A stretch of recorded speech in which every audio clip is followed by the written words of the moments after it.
Too often, cremated remains are kept at home, then forgotten. At Queen of Heaven Cemetery in Hillside, we have your cremation options. Come visit our new cremation garden, see our beautiful granite columbariums, or view our elegant indoor glass front niches. These offer sacred, lasting ways to honor your loved one. If cremation is your choice, our memorialization is a forever option. Give them the dignity of a permanent resting place where they'll be remembered for generations. Visit us today, CatholicCemeteriesChicago.org. It was a typical day. You were doing the usual, but then you met up with a friend at Winestock Market and Lounge in Woodstock. Wow! The small-town charm and turn-of-the-century building set the tone for a classic outing. Their charcuterie pleased your palate like you never imagined. The Chicago beef sandwich made your taste buds dance. And the hand-selected wines from small vineyards around the world, so perfect. All paired with amazing live music. Winestock Market and Lounge changes your day from ordinary to extraordinary. Winestock Market and Lounge, voted McHenry County's best wine shop and best of Fox 2 years in a row. Open Tuesday through Saturday, 3 p.m. till 11 p.m. Live music on weekends. Open mic nights on Tuesdays. Enjoy the fresh baked pizza and Chicago beef sandwiches. Wine favorites from Italy, New Zealand, France, and California. And a full menu of handcrafted cocktails. Plan a trip to Winestock Market and Lounge on the square in downtown Woodstock. Mention AM 560 and receive 10% off any purchase. Hey AM 560 listeners, Jeff checking in again from JeffBuysYourHouse.com. What I learned serving our great nation in the military is that every mission is unique and success starts with listening. For nearly 20 years, our veteran-led house buying team has taken the time to understand what matters most to each homeowner we serve. Every home has a story and every seller has different needs. Whether you want a quick closing or need extra time to find your next place, we customize our approach around what works best for you. That's how we've earned hundreds of 5-star Google reviews and an A+ rating with the BBB, by putting relationships first. No repairs needed, no cleanout required, and you pick the closing date that works best for your schedule. At JeffBuysYourHouse.com, we're here to help you through the entire transition, not just the transaction. Are you ready to work with a local team that takes the time to understand your home selling needs? Sell your house to the trusted source by calling us today at 630-895-9530. That's 630-895-9530 or JeffBuysYourHouse.com. You need a construction company, but who? Call CrossCom. A construction company you can trust that shares your Christian and conservative values. For decades, CrossCom has been doing work in Chicagoland, Northwest Indiana, and Wisconsin. Roof, siding, windows, doors, gutters, basically everything for your home or business, even solar. Quality work and professional services that make you feel great about your decision to work with CrossCom. Call CrossCom. 630-871-5500. Give them a chance to earn your business. If your repairs are due to storm, fire, or flood damage, you need to call CrossCom. They're licensed public adjusters. They work for you, not the insurance company. CrossCom will work to get you the money you deserve, the maximum payout. They know the insurance companies and how to deal with them. They win for you. Call CrossCom. CrossCom Construction and Public Adjusters. This is Dan Lights with CrossCom.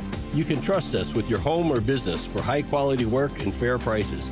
It's the only way we do business. 630-871-5500. CrossComPublicAdjusters.com.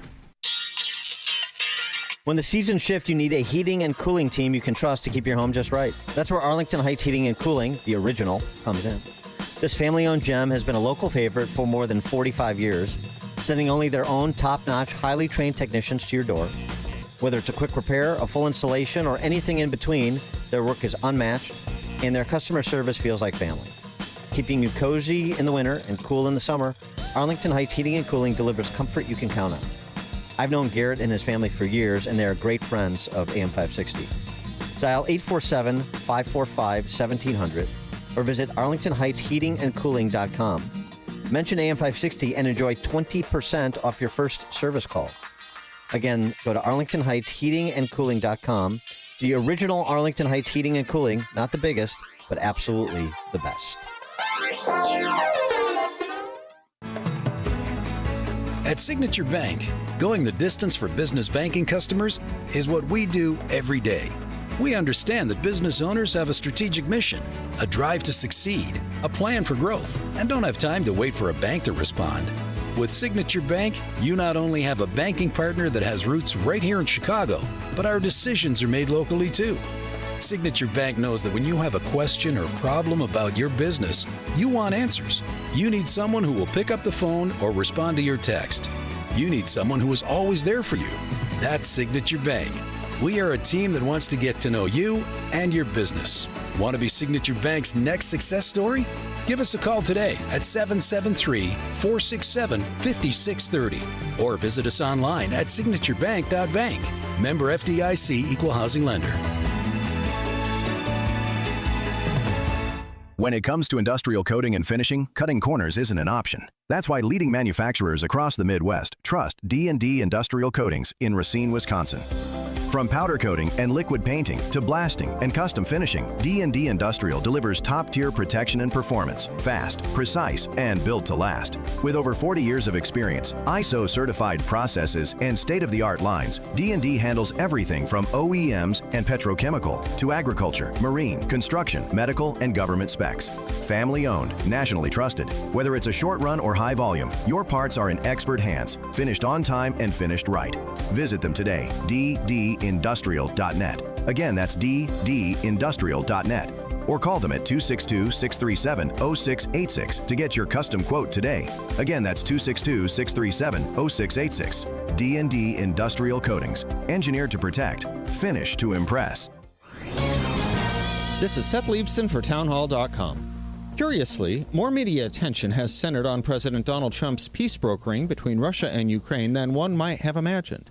I say curiously because media largely ignored the war for most of the past 2 years, when the carnage was most severe, when Joe Biden was president and under whose watch the war began.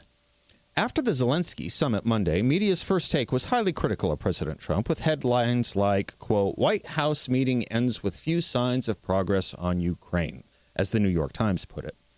But that's not what the European participants were saying. To a T, the leaders were saying things like, quote, "We've probably had more progress in ending this war than we have in the past 3.5 years," close quote. The war started under Biden, and the media didn't fault him for that or his inability to stop it. Curious how it's blaming Trump as he's actually on the cusp of putting an end to the carnage. I'm Seth Leibson. Did you know that AM 560 Radio has a full-service digital marketing division called Salem Surround? If you're a business decision maker, listen up. AM 560 listeners are everywhere your potential audience is. So are our incredible targeting capabilities. We localize digital marketing and put it within reach of every business, small and large, in Chicagoland and beyond. Salem Surround offers AI-powered marketing solutions that reach your ideal audience. Whether or not you tap into the proven live, local, and emotional connection that AM 560 Radio brings, Salem Surround offers a total marketing solution to our partners, all-in-one digital solutions that provide targeted local digital and social media ads, Google AdWords management, website services, video strategy, search optimization, and even a management dashboard to offer you total campaign updates and transparency. Your Salem Surround representative is located right here in Chicago. Experience the Salem Surround digital revolution today. Call 847-472-8951. That's 847-472-8951. Salem News Channel is America's fastest growing conservative TV network. It's an absolute crazy day. Home to the largest lineup of free speech champions anywhere. Delivering in-depth insight and unapologetic opinion on today's biggest news stories. Americans aren't going to put up with this anymore. SNC brings you the news that matters, told with integrity and clarity. Watch Salem News Channel free 24/7 on your television. Stream now on Pluto TV. Making the switch to a new communications and IT company may seem like a big ordeal, but if you're not getting the reliable support, consistent internet, and secure solutions your company needs, meet Access One, your local Chicagoland IT experts. Access One has been powering Chicago businesses with secure, reliable IT solutions for over 30 years from our headquarters right here in the West Loop. Whether it's VoIP phones, dedicated internet, managed cybersecurity, cloud backups, or 24/7 support, Access One is here for you. Serving thousands of companies from Naperville to the North Shore, Access One is Chicago-owned and Chicago-run, a trusted IT partner for law firms, clinics, tech startups to manufacturers. We'll make the switch easier than you think. Let's talk. Call 800-804-8333 or visit accessoneInc.com. Rated top 5% in customer satisfaction and a Better Business Bureau A+ rated business. That's accessoneInc.com. Tech made personal locally. A large retail store just canceled a huge order, leaving MyPillow with a ton of extra MyPillows. But you know what? That's their loss and your gain. MyPillow is offering the Classic Collection for wholesale prices. Only $19.98 for a standard MyPillow. But it gets even better. For a limited time, they're going to offer the entire Classic Collection at wholesale prices. Get queen-size MyPillows for just $24.98. Upgrade to king-size for only $29.98. Get the body pillows for $39.98. And the multi-use MyPillows for only $12.98. So go to MyPillow.com and use promo code LIBERTY or call 800-489-0201 to take advantage of wholesale pricing and receive $100 in free digital gifts when your order is $75 or more. That's right. Get the standard MyPillow for only $19.98. So go to MyPillow.com or call 800-489-0201 and use promo code LIBERTY. That number again is 800-489-0201. Promo code LIBERTY. What if the music stopped? If the familiar voices were silenced? If there were no breaking news updates? What if your companion and connection to your community came with a monthly fee? Don't worry, we're free local radio with you wherever you go, celebrating 100 years and looking forward to the next 100. We are broadcasters. Text radio to 52886 and let Congress know you depend on your local TV and radio stations. This message furnished by the National Association of Broadcasters. Jenny McGuire is the fresh, bold, unapologetic voice of common sense, constitutional values, and conservative principles. With her sharp wit, she'll tackle the issues that matter most: faith, family, and freedom. Join her and featured guests each week on the Unsafe Space radio show, heard Saturday evening at 7 right here on AM 560 The Answer. And follow Jenny on Facebook at The Unsafe Space with Jenny McGuire. Exclusive interviews, bold commentary, and behind-the-scenes insights into stories that the mainstream media won't cover. It's the Unshaken and Unafraid podcast with Joe Pags on the Salem Podcast Network. You guys know better than anybody that you just can't compete on an equal level playing field with somebody of the opposite gender. It's just not fair. That's a fact. Subscribe today on Apple, Spotify, YouTube, Rumble, or at SalemPodcastNetwork.com. An informed and educated citizenry is the only guarantee to preserve our constitutional republic. And each week, you'll hear from experts, not pundits, and find out what's really happening, from local issues to national politics. Listen to The Real Story with Jeannie Ives. There's no topic of public policy concern that she won't talk about. Stop the lies. Learn the truth. Join the conversation. Sunday night at 7, right here on AM 560, The Answer.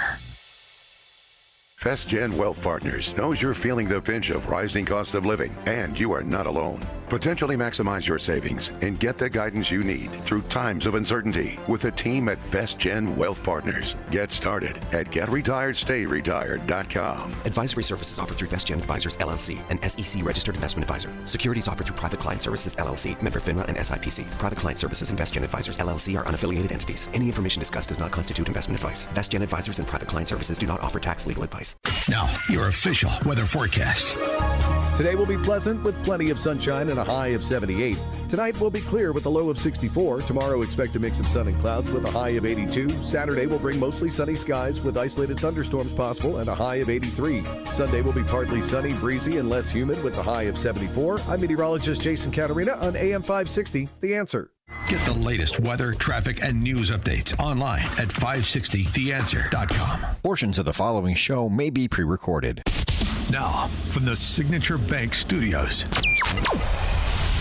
this is Chicago's Morning Answer with Dan Proft on AM 560, The Answer.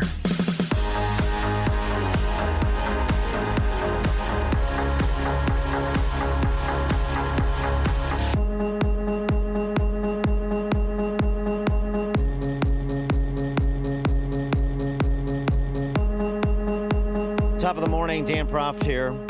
Jim Simon's mathematical skills helped transform him from a prize-winning academic at Harvard and MIT into a legendary financier whose algorithmic models made Renaissance Technologies one of the most successful hedge funds in history. After he died last year, one of his consequential bequests went to his daughter, Liz Simons, who oversees the Heising Simons Foundation and its nearly $1 billion endowment. She's using some of the money made by her hedge fund math whiz father, Jim, is Liz, to push math-informed social justice.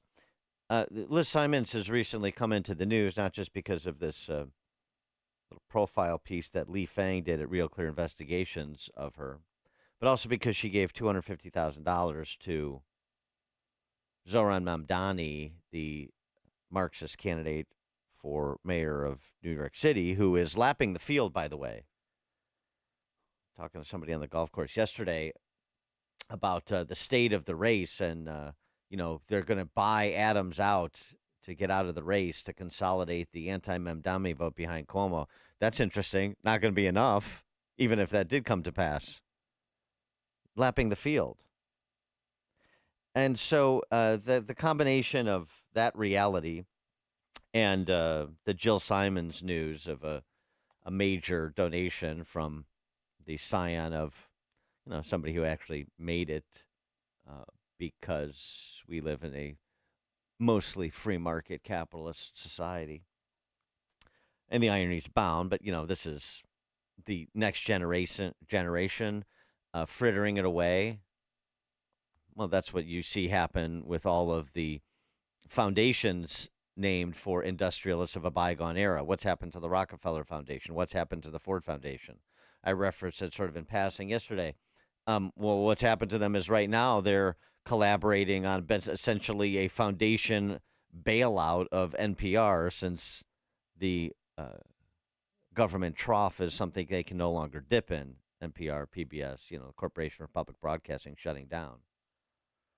Gravy train from the government's over, but not from the private foundations that were the byproduct of capitalist success stories. So what's going on? How does this happen? There's a lot of dynamics at play, which is why it's interesting to hear perspectives on this from different intellectual disciplines. Talked about this before. And this is just endemic to the human condition. It's you look at how well these socialists activate their apparatchik base, and you feel like this is where the zeitgeist is, and I better get on the bus before I'm thrown under the bus. The financiers of the Jacobins in the French Revolution, sort of same concept. Some, maybe it's out of guilt, noblesse oblige. Which brings me to this interesting piece in the Wall Street Journal by Jonathan Alpert, who is a psychotherapist practicing in New York and D.C. Zoran Mamdani is like a bad therapist. A patient came to my New York therapy practice shaken after witnessing a violent assault outside her apartment. This is why we need Mamdani, she said. This is a candidate who wants to replace cops with social workers. She saw a violent attack. She came to his office. This is why we need Mamdani. You see how difficult it is to connect dots with the hoi polloi, particularly in big cities. So how does somebody come to this conclusion to support a policy and a policymaker that feels good but actually fuels the urban decline they witness? After more than 2 decades as a psychotherapist, I understand the reflex to trust a comforting illusion in both therapy and politics. In therapy, false relief traps patients in their problems. In politics, it traps cities in decline. Pay attention to Chicago. Our cities are being run like bad therapy sessions. All processing, no progress. 312-642-5600, turnkey.pro answer line. I'm, not much of one to put great stock in psychotherapy and therapists generally, except maybe Dr. Katz. But I like that. A city is being run like bad therapy sessions, all processing, no progress. Let's let the psychotherapist develop his argument a bit more. Alpert goes on, therapy works when it builds resilience, agency, and accountability. Yet modern therapy too often prizes validating patients' feelings over pushing them to grow. When that victim mindset drives policy, cities treat solvable problems as existential crises and avoid the hard work of fixing them. Just as many therapists turn patients' everyday stress and conflict into trauma, in quotes, modern politicians frame fixable issues like crime as problems too large to solve. If avoidance is counterproductive in therapy and politics, it's deadly. Leaders trade real fixes for slogans that make problems worse. They shout, cancel the rent, instead of cutting regulations that suppress supply. A patient can't complain this way to healing, and a city can't red tape its way to prosperity, but it doesn't mean they can't try. I mean, so this is sort of a psychotherapist version of the phrase that I want to use in describing Chicago and Illinois and this dynamic, which is the beautiful lies. He calls them comforting illusions, validating feelings rather than addressing problems. Yeah, we have this crisis. It's larger than any one of us, so collectively we all have to come together to do something silly, which is essentially what you get if you actually listen. But it's that soothing lie, the comforting illusion that they grab onto, such that somebody who witnesses a violent assault says, that's why we need a guy who wants to defund police. What? So that the beneficiary of a billion-dollar business builder makes a six-figure donation to a Marxist. Both therapy and urban policy are fixable, Alpert contends. In the early 90s, New York was a place many feared after dark. By decade's end, it was America's safest big city. Crime fell, investment poured in. The neighborhoods, once written off, became magnets for tourism opportunity. That happened not because leaders said what people wanted to hear, but because they confronted problems and acted. Cities don't need safe spaces. They need safe streets. This guy should be a political speechwriter. Today, too many leaders nod along, offer platitudes, duck the tough calls recovery demands. The result, shuttered stores, fleeing residents, and public losing faith. You must lead your way out. You can't soothe your way out. Lead your way out. You can't pat me on the head and make it better. Matt, Mount Greenwood. Good morning, gang. A couple things. I have a sister-in-law who was attacked twice now. She's an administrator for a large magnet high school, and she was attacked twice over the years, and she felt worse for the criminals who attacked her than for her own well-being. That's one thing. And then, ironically, last evening I was talking to a gentleman from Jordan, young guy, about 30 years old, and we got to talk for a few minutes, and he said he's actually moving back to Jordan. He goes, I can't understand why I came to the country with all this opportunity. All I saw was victims and diagnosis of issues instead of people wanting to get better. They always want to be the victim of everything. And I thought it was ironic for a guy who's been here for 10 years. He goes, it's a polar opposite of what I saw. He goes, we don't have the money, but we don't have the issues that you have in this country. He goes, I feel sorry for Americans because I'm a legal American. He pulled out his citizenship in front of me. He says, I feel bad for you people because, he goes, you don't understand what hard is. He says, but I'm going back to Jordan, live a simple life, and smile a lot more than I am here. He goes, people don't smile here anymore. I thought it was very apropos for what you're talking about right now. Yeah. Good day, Dan. Thanks for the call, Matt. Yeah, it's an interesting observation. You know, that outside perspective is always worth taking in, isn't it? But the other anecdote about Matt's relative, I think he said sister or sister-in-law, attacked twice and felt worse for the criminal. That's that pathological empathy. Let's all be victims together. Coming up at 5:38.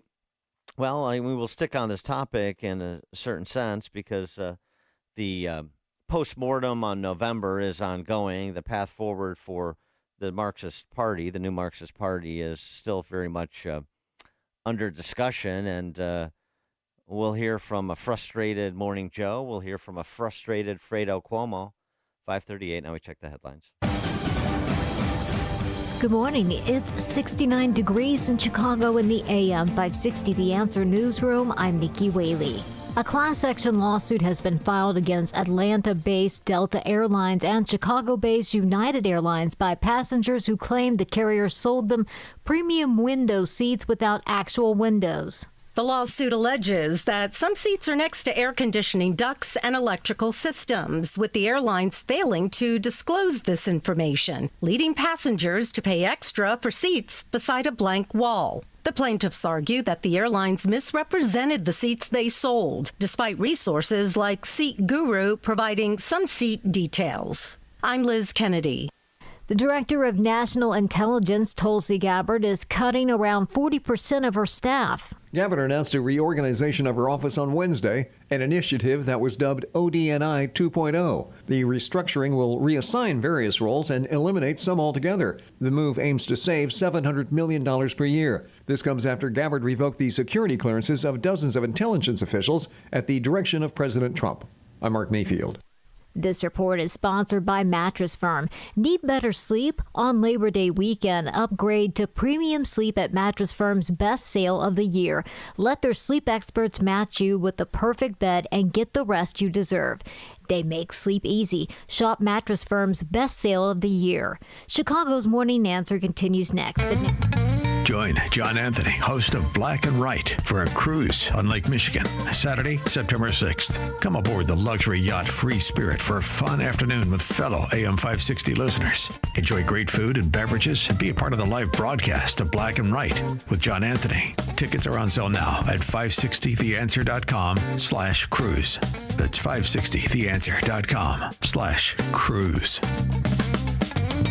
If you have unfiled taxes or are in debt to the IRS, this is important news. Did you know the IRS has programs specifically designed to help people struggling with tax debt? Powerful tax assistance programs that can save you thousands if you qualify. No one knows these programs better than the experts at Optima Tax Relief, America's most trusted tax resolution firm. A+ rated by the Better Business Bureau, their award-winning tax attorneys and licensed professionals have resolved over $1 billion of tax debt for their clients. One call to Optima can start the process, helping to put an end to your worries about wage garnishment, asset seizure, and other aggressive IRS actions. Find the best options to solve your tax problems. Call the experts at Optima Tax Relief today for a free consultation. Call 800-965-1433. 800-965-1433. 800-965-1433.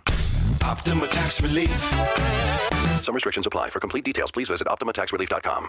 Wow. At the time of this being written, both gold and silver are up some 40%. That's 40% in just 1 year. In fact, this past year, gold has broken all-time historic records by hundreds of dollars an ounce. And unlike all other financial instruments used today, that historic record goes back thousands of years. In times like these, prices have never been better on most collector and gold coins. Fox Valley Coins in Naperville is trying to keep up with demand. So they're paying the most ever on not only most gold coins and bars, but also those old coin and paper money collections. They're especially looking for the scarcer dates and higher grade coins. Take advantage of the record high market price and our huge demand now, whether you're buying or selling, or just want to find out their worth.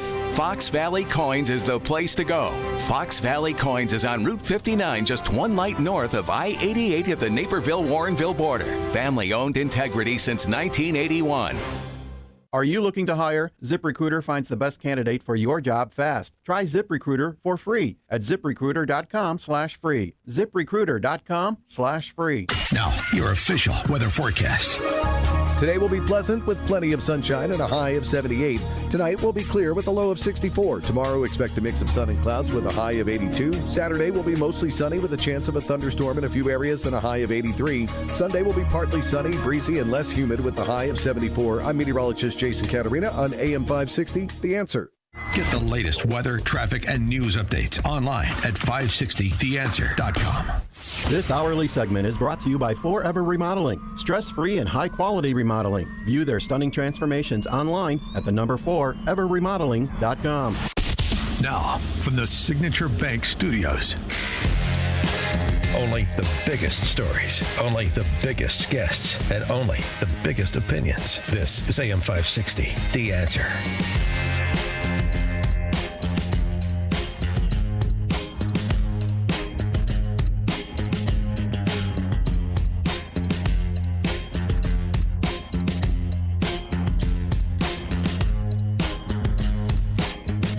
Top of the morning, Dan Proft here. Building off our conversation about politicians who are like bad therapists, comforting illusions rather than problem solving. The electorate seems to be picking up on this, finally.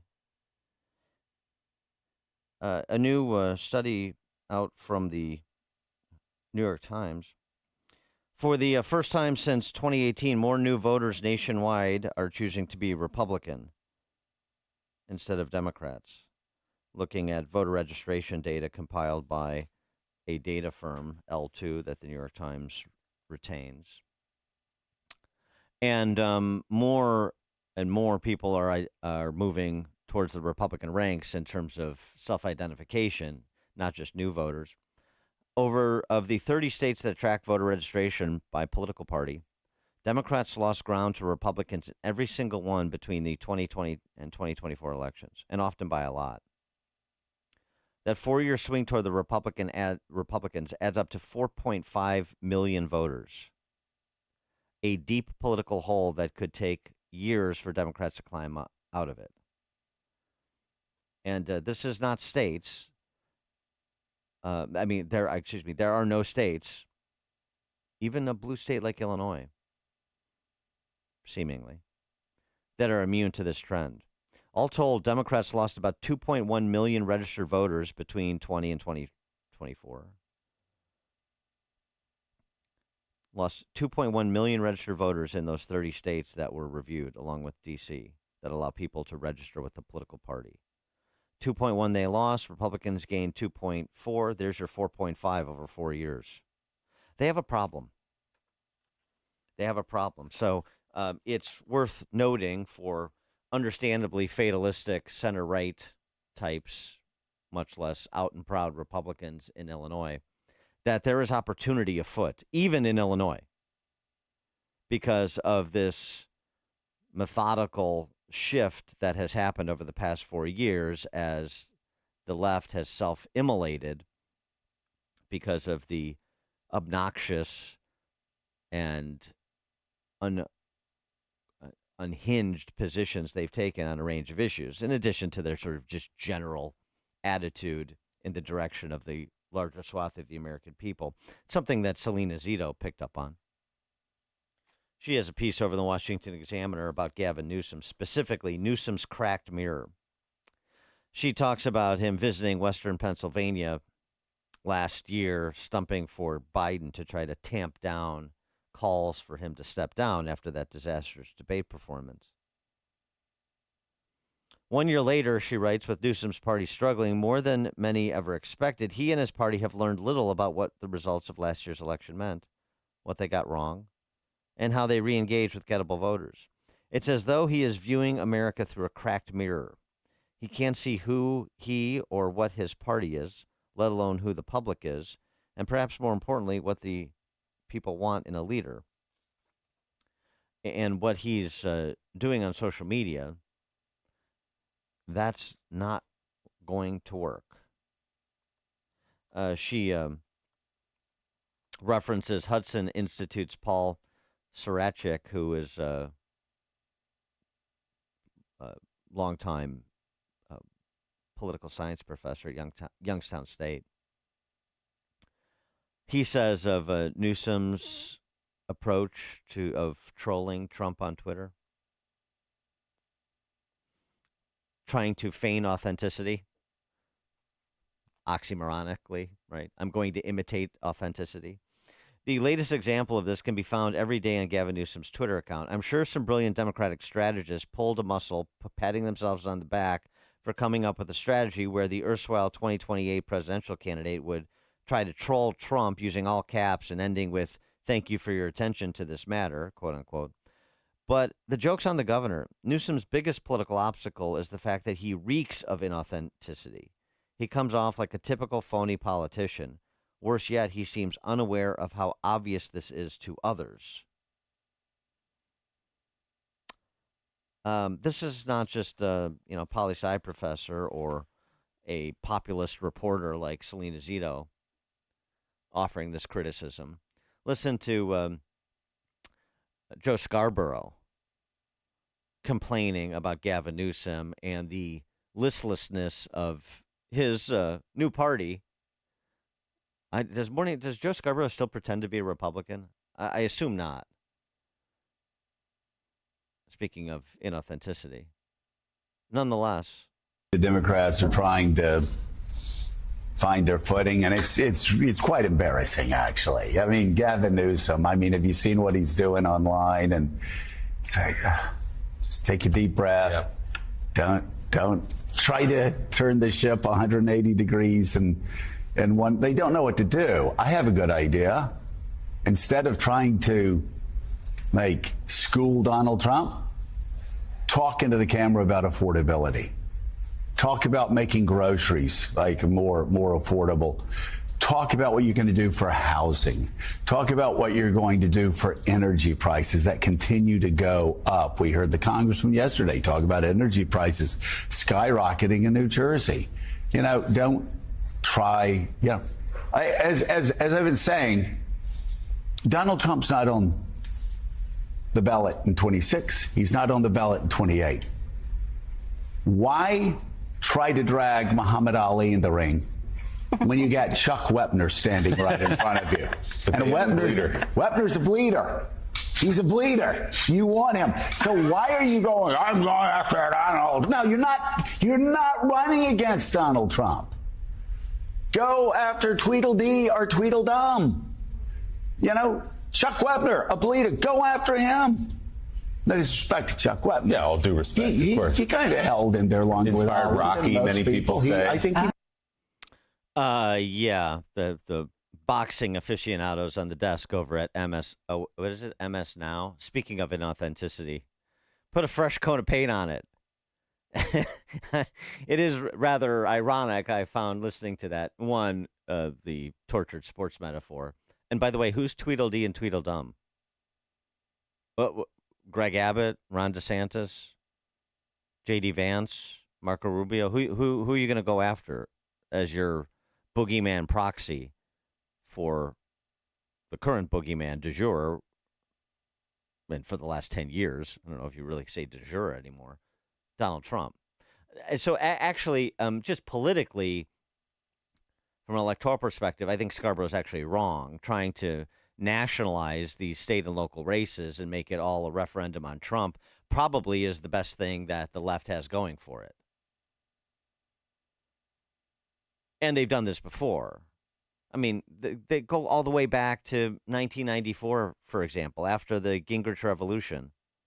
Republicans take the House, and then Gingrich does some things that don't exactly prove his public standing after the tidal wave that he engendered, political tidal wave he engendered, the contract with America that was popular.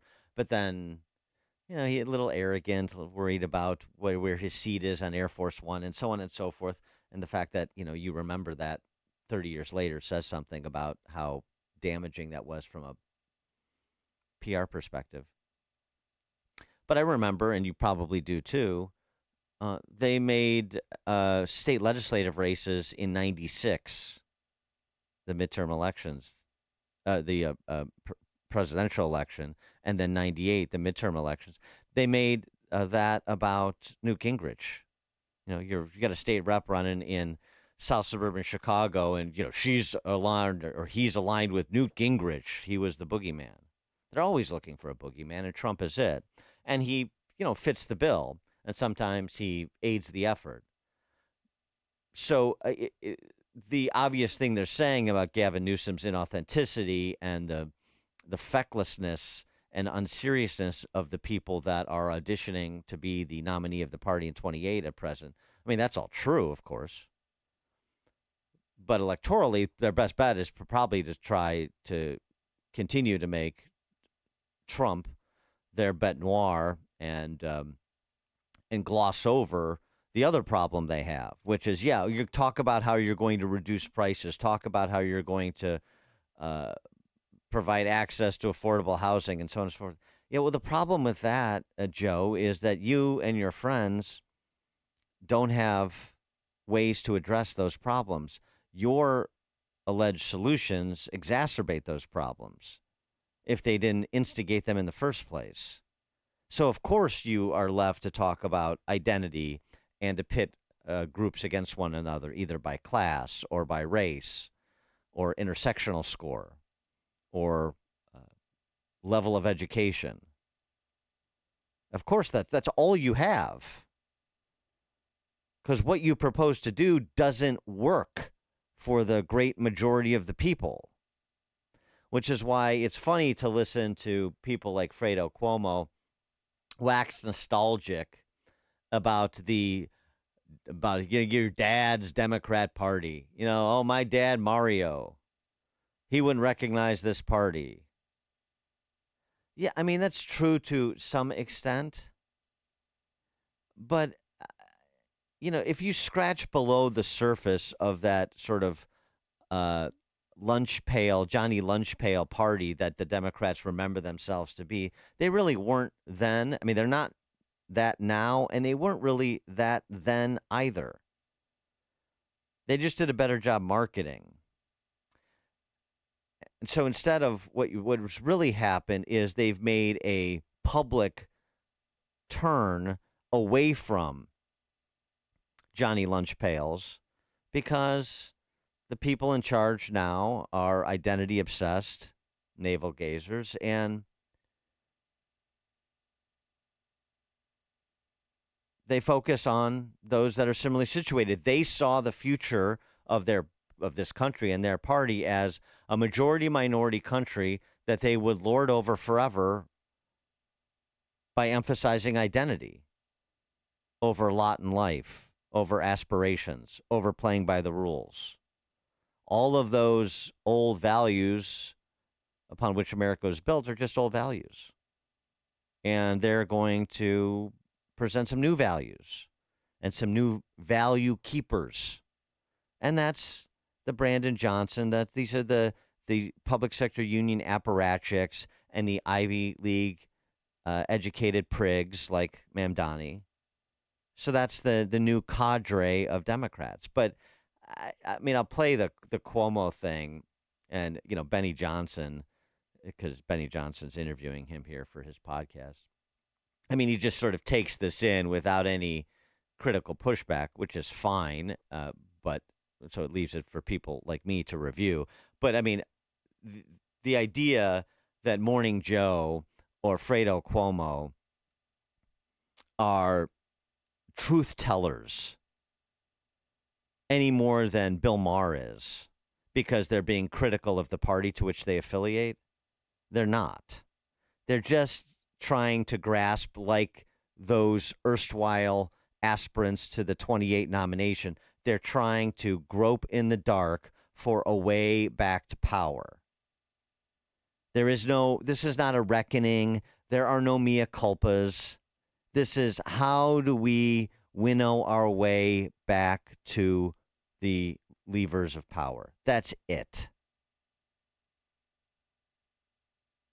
So my father's battle was against trickle-down economics and Reagan republicanism, okay?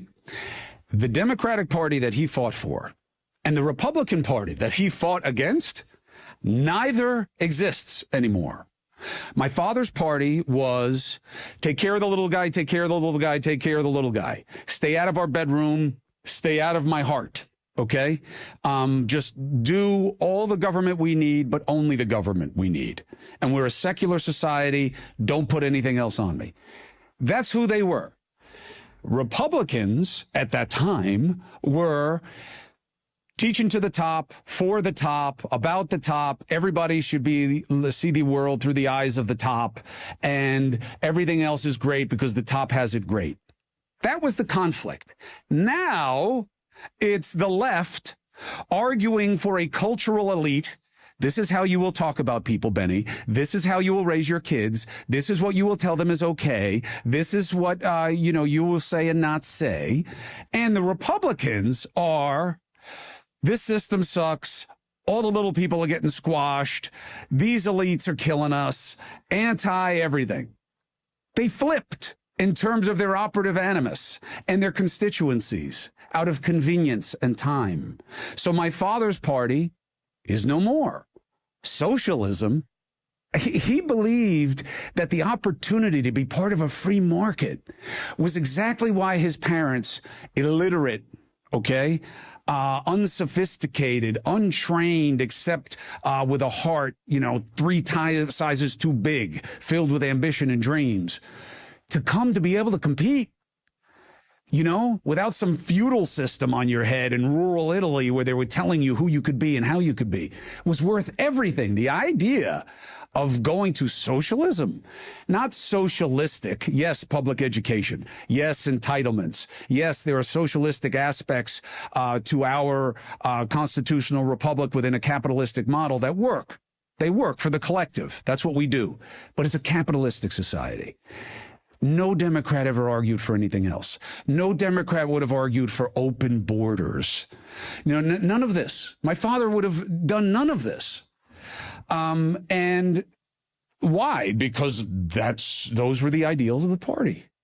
Now it's different. It's different, but it's not nearly as different as Fredo Cuomo would have you believe. And there are tells in that little riff that he did. See if you can pick them up. 312-642-5600, turnkey.pro answer line. George in Naperville. I picked it up, Dan. It's Democratic dreaming on such a rainy day. Thank you for those dulcet tones, George. He starts out by saying what? My dad, I remember Mario Cuomo, governor of New York. My dad's fight was with Ronald Reagan and trickle-down economics. Well, trickle-down economics is a pejorative term for what? Capitalism. Markets. I'm sorry, what did Reagan's tax cuts and deregulation usher in? The 7 fat years. The title of the great book by former Wall Street Journal editorial page editor Robert Bartley. 20 million jobs. Record level at the time startups among black Americans, among female Americans. Entrepreneurial capitalism. That's what Reaganomics was. But that was the old party, the good old days when Mario Cuomo was fighting the battle against trickle-down economics. It was never, he's right to say that at some point, and that really largely ended with Reagan, and then there's been some struggles, balance of power struggles within the party. But he's right to say, so the perception and the marketing was more of a country club party. But Reagan wasn't a country club guy. And it wasn't, and the beneficiaries of Reaganomics, of entrepreneurial capitalism, as per usual, was the entirety of society. So that's one tell, and the other tell is socialistic, but not socialism. Yeah, we're just going to organize the mediating institutions around collectivist principles, but that's just socialistic. That's not socialism. Boy, talk about parsing words. And they work so well because that's what we do. Have they? Are they? Thank God we have competitive environments in almost every sector, and with the school choice movement, now every sector, so that you could see just how ineffective those collective experiments, those socialistic gambits we've gone on have really worked out. Entitlements, the war on poverty, all those things that the party for the little man brought us over the last 90 years, those have all been wild successes. They've been abject failures and money pits to boot. Dawn in Naperville. Hi, good morning. I would say that if you want to lead, leadership starts at home. So what is Gavin Newsom supposed to say to the camera? Welcome to California, where nearly half of the nation's homeless sleep in the street, where 1/5 of the population lives below the poverty line. And you know what? He started with a $90 billion surplus. You want to know what he turned it into?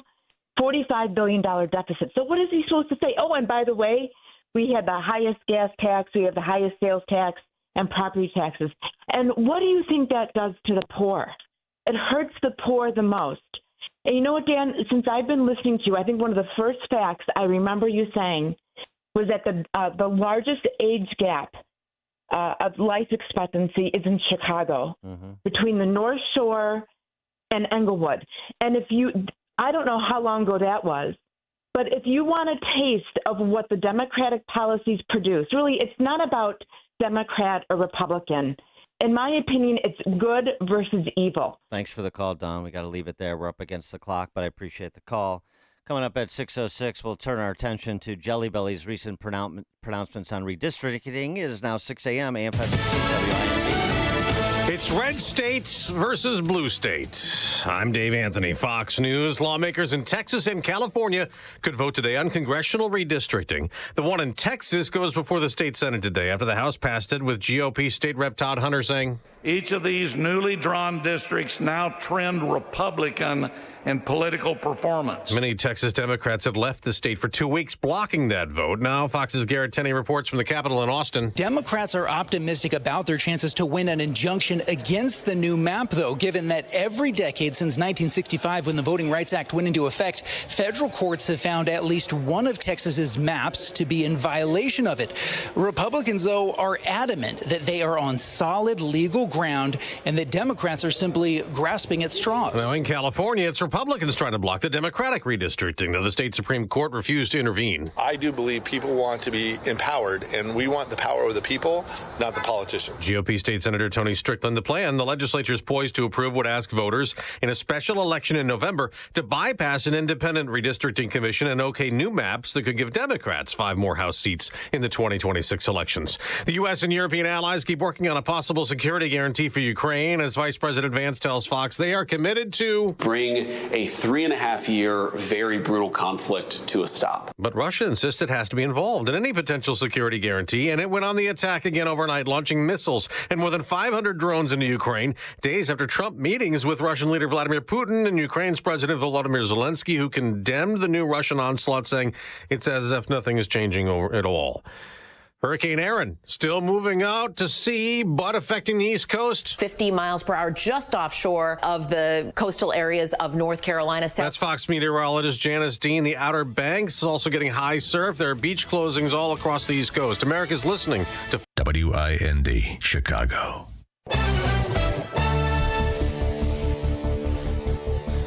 Good morning. It's 69 degrees in Chicago in the AM 560 The Answer newsroom. I'm Nikki Whaley. Governor Pritzker says the state doesn't have the funds to bail out Chicago public schools. The governor says they don't have the resources to fill a $734 million CPS budget deficit this year. What CTU and the mayor are talking about, which is, providing another $1 billion or $1.6 billion for Chicago public schools, that's just not going to happen. And it's not because we shouldn't. We should. We should try to find the money, but we don't have those resources today. His comments come after Mayor Johnson and the Chicago Teachers Union have made claims that the state can provide the district $1.6 billion in additional funding. The Chicago Board of Education has to vote on a budget that closes the gap by August 28th. The mother of the boy who died following an altercation earlier this month at a CTA Green Line station in Chicago is speaking out. Speaking through a local activist, Elijah Flores' mother called for justice in his death. Authorities say on August 10th, the 9-year-old exited a Green Line train at the Clinton stop with a 22-year-old man who was arguing with 2 other men. The two men chased the pair, who ran from the Clinton Station platform. One of the men hit the 22-year-old in the back with an object, causing him and Elijah to fall down a flight of stairs. Elijah was sent to the hospital where he died this past Saturday. No one has been arrested. The Illinois Department of Transportation is hiring snowplow drivers. IDOT wants to fill temporary full-time and hourly on-call positions. The pay is more than $6,000 a month for the full-time job, and the hourly rate is nearly $30 an hour. News is a service of AlmostFreeTeeth.com. Have you been getting high quotes for dental implants? With medical PPO insurance, it's possible to save 90% off on average. See if you qualify today at AlmostFreeTeeth.com, making smiles great again. A check of the roads coming up in 2 minutes on AM 560 The Answer. Join John Anthony, host of Black and Right, for a cruise on Lake Michigan, Saturday, September 6th. Come aboard the luxury yacht Free Spirit for a fun afternoon with fellow AM 560 listeners. Enjoy great food and beverages and be a part of the live broadcast of Black and Right with John Anthony. Tickets are on sale now at 560theanswer.com/cruise. That's 560theanswer.com/cruise. Sign up for the AM 560 Answer Advantage to get early alerts on event ticket sales, special discounts, and contest opportunities. Bestgen Advisors, LLC, an SEC-registered investment advisor. Securities offered through Private Client Services, LLC, member FINRA and SIPC. Private Client Services and Bestgen Advisors, LLC are unaffiliated entities. Any information discussed does not constitute investment advice. Bestgen Advisors and Private Client Services do not offer tax legal advice. Are you living with dry AMD? If so, you could be on the road to geographic atrophy, or GA, a condition that leads to retinal cell death and permanent vision loss. But with Izervay, you can slow it down and get it going slower. Izervay slows GA progression by targeting a key source of retinal cell death, which may help preserve your vision longer. Izervay, or avacincaptad pegol, is a prescription eye injection used to treat GA. Don't take it if you have an infection or active swelling in or around your eye. Izervay can cause eye infection, retinal detachment, or increased risk of wet AMD. Izervay may temporarily increase eye pressure. Your vision may be impaired after an eye injection or exam. Don't delay. Ask your doctor about Izervay today. Izervay gets GA going slower. Visit Izervay.com. That's IZERVAY.com. Paid for by Astellas Pharma. Do you owe $10,000 or more in credit card debt or personal loans? With credit card debt at all-time highs, Debt Relief Advocates is urgently notifying consumers of debt relief now being made available, designed to aid consumers with out-of-control credit card debt. Those who qualify and enroll for this relief program will only have to pay back a fraction of what they owe. This is not bankruptcy or a debt consolidation loan. This is a relief program that credit card companies would rather you not know about, as it ends your debt nightmare and saves you lots of money. Consumers owing at least $10,000 in credit card debt or personal loans can now take advantage of this debt relief as the cost of living skyrockets. Debt Relief Advocates has established a relief hotline for you to call to learn what debt reduction you may qualify for. For this free information, call 800-422-1609. 800-422-1609. 800-422-1609. Or simply visit godra.com. At AlmostFreeTeeth.com, they're dedicated to making smiles great again. If you have medical PPO insurance, find out how you could save 90% off on average to get a beautiful dental implant supported smile. Check if you qualify right now at AlmostFreeTeeth.com. From the Team Hochberg Traffic Center, I'm Nikki Whaley. On the Edens inbound from Lake Cook to Montrose, 15 minutes, outbound 14 minutes. On the Kennedy inbound from Montrose to the Burn Interchange, about 8 minutes, outbound. That's going to be about 34 minutes. It's due to a combination of overnight road work and a crash with the left center lane blocked at Madison Street. On the Eisenhower inbound from Wolf to the Old Post Office, 14 minutes, outbound 17 minutes. On the Stevenson inbound from the Tri-State to Lakeshore Drive, 17 minutes, outbound is about 16 minutes. Traffic is a service of Fox Valley Coins. No waiting, no problems, no charge for in-store verbal appraisals. Bring your gold or silver in today. FoxValleyCoins.com. Chicago's Morning Answer continues next, but now a quick check of your forecast from the National Weather Service. Today will be pleasant with plenty of sunshine and a high of 78. Tonight will be clear with a low of 64. Tomorrow expect a mix of sun and clouds with a high of 82. Saturday will bring mostly sunny skies with isolated thunderstorms possible and a high of 83. Sunday will be partly sunny, breezy, and less humid with a high of 74. I'm meteorologist Jason Caterina on AM 560, The Answer.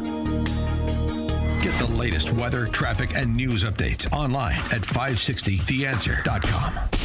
Now, from the Signature Bank Studios, this is Chicago's Morning Answer with Dan Proft on AM 560, The Answer.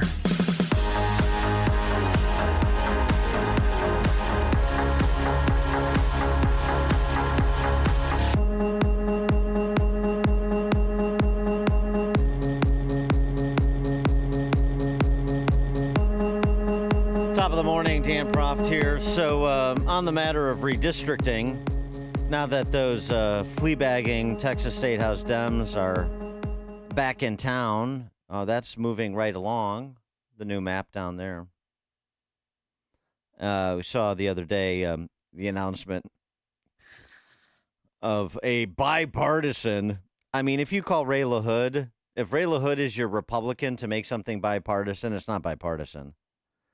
Bill Daley and Ray LaHood want to establish a 2026 ballot initiative to reform redistricting in Illinois. A big news conference they had at the Union League Club on Tuesday. Ray LaHood is a Republican like Adam Kinzinger is a Republican. The idea of bipartisanship, the way that states and the counties have solved problems, Democrats, Republicans working together. Actually, funny thing about that, the way that Illinois has been destroyed is Democrats and Republicans working together. The siren song of bipartisanship rears its ugly visage once again. The question is, are we doing something sensible? And if both Republicans and Democrats want to agree to do something sensible, well, that's fine.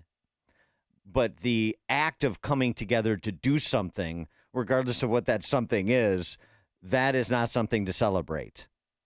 One would think that Illinoisans would have learned that lesson by now. You know, to borrow from our friend John Cass, the bipartisan combine's ravages inflicted on this state. You would think that would be instructive. Anyway, Fair Maps, Illinois. And by the way, we've been here before. There was a pretty concerted effort, a decade ago to do this. Didn't happen. That when Pritzker was posturing as a goo-goo before he had to adopt this persona as a strident revolutionary. You want to talk about inauthentic.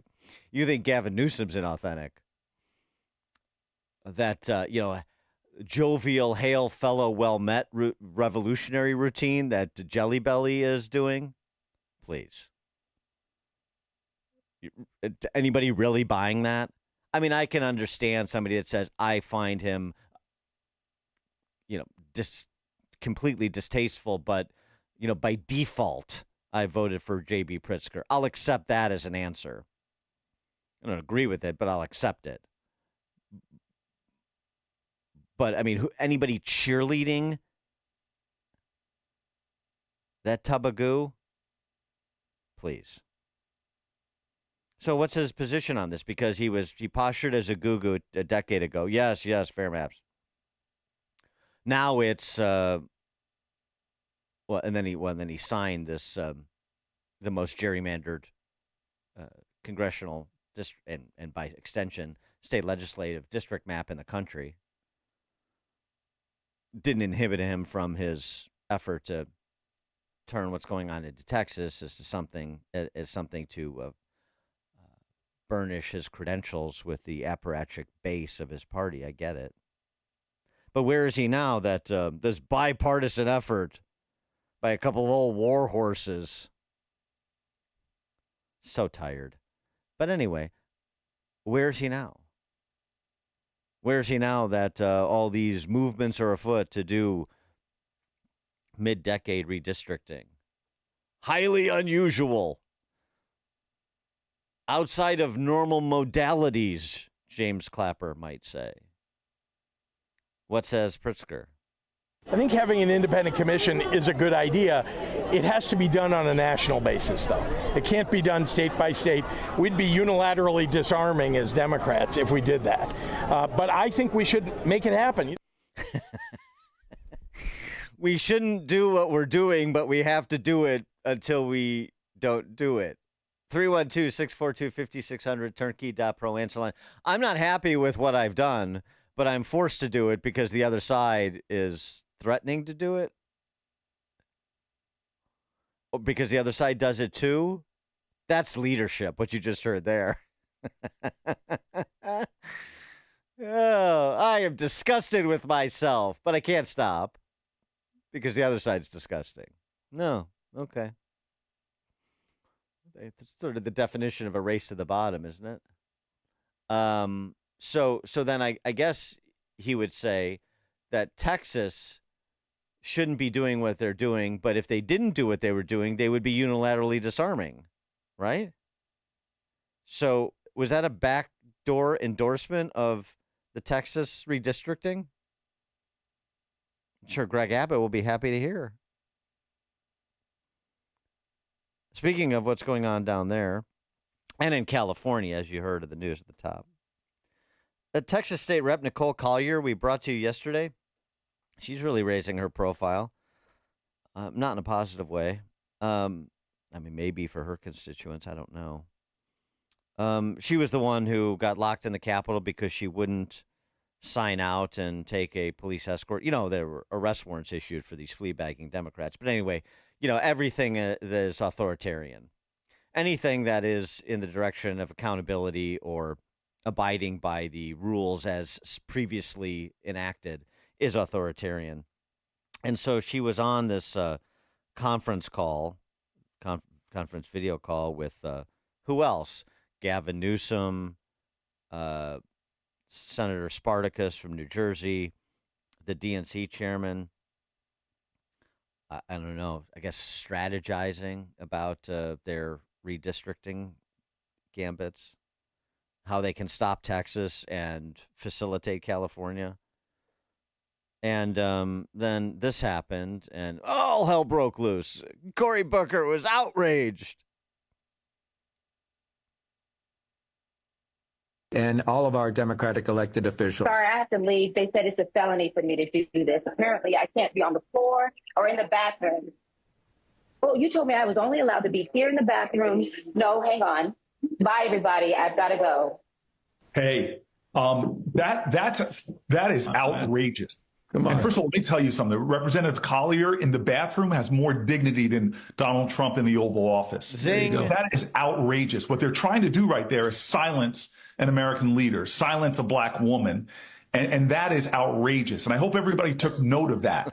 The fact that she can't even let her voice be heard is freaking outrageous. It is. And this is what we're fighting for here. This is ultimately what this is about. What we just witnessed, them trying to shut her down and say it's illegal for her to be in the bathroom and on this call.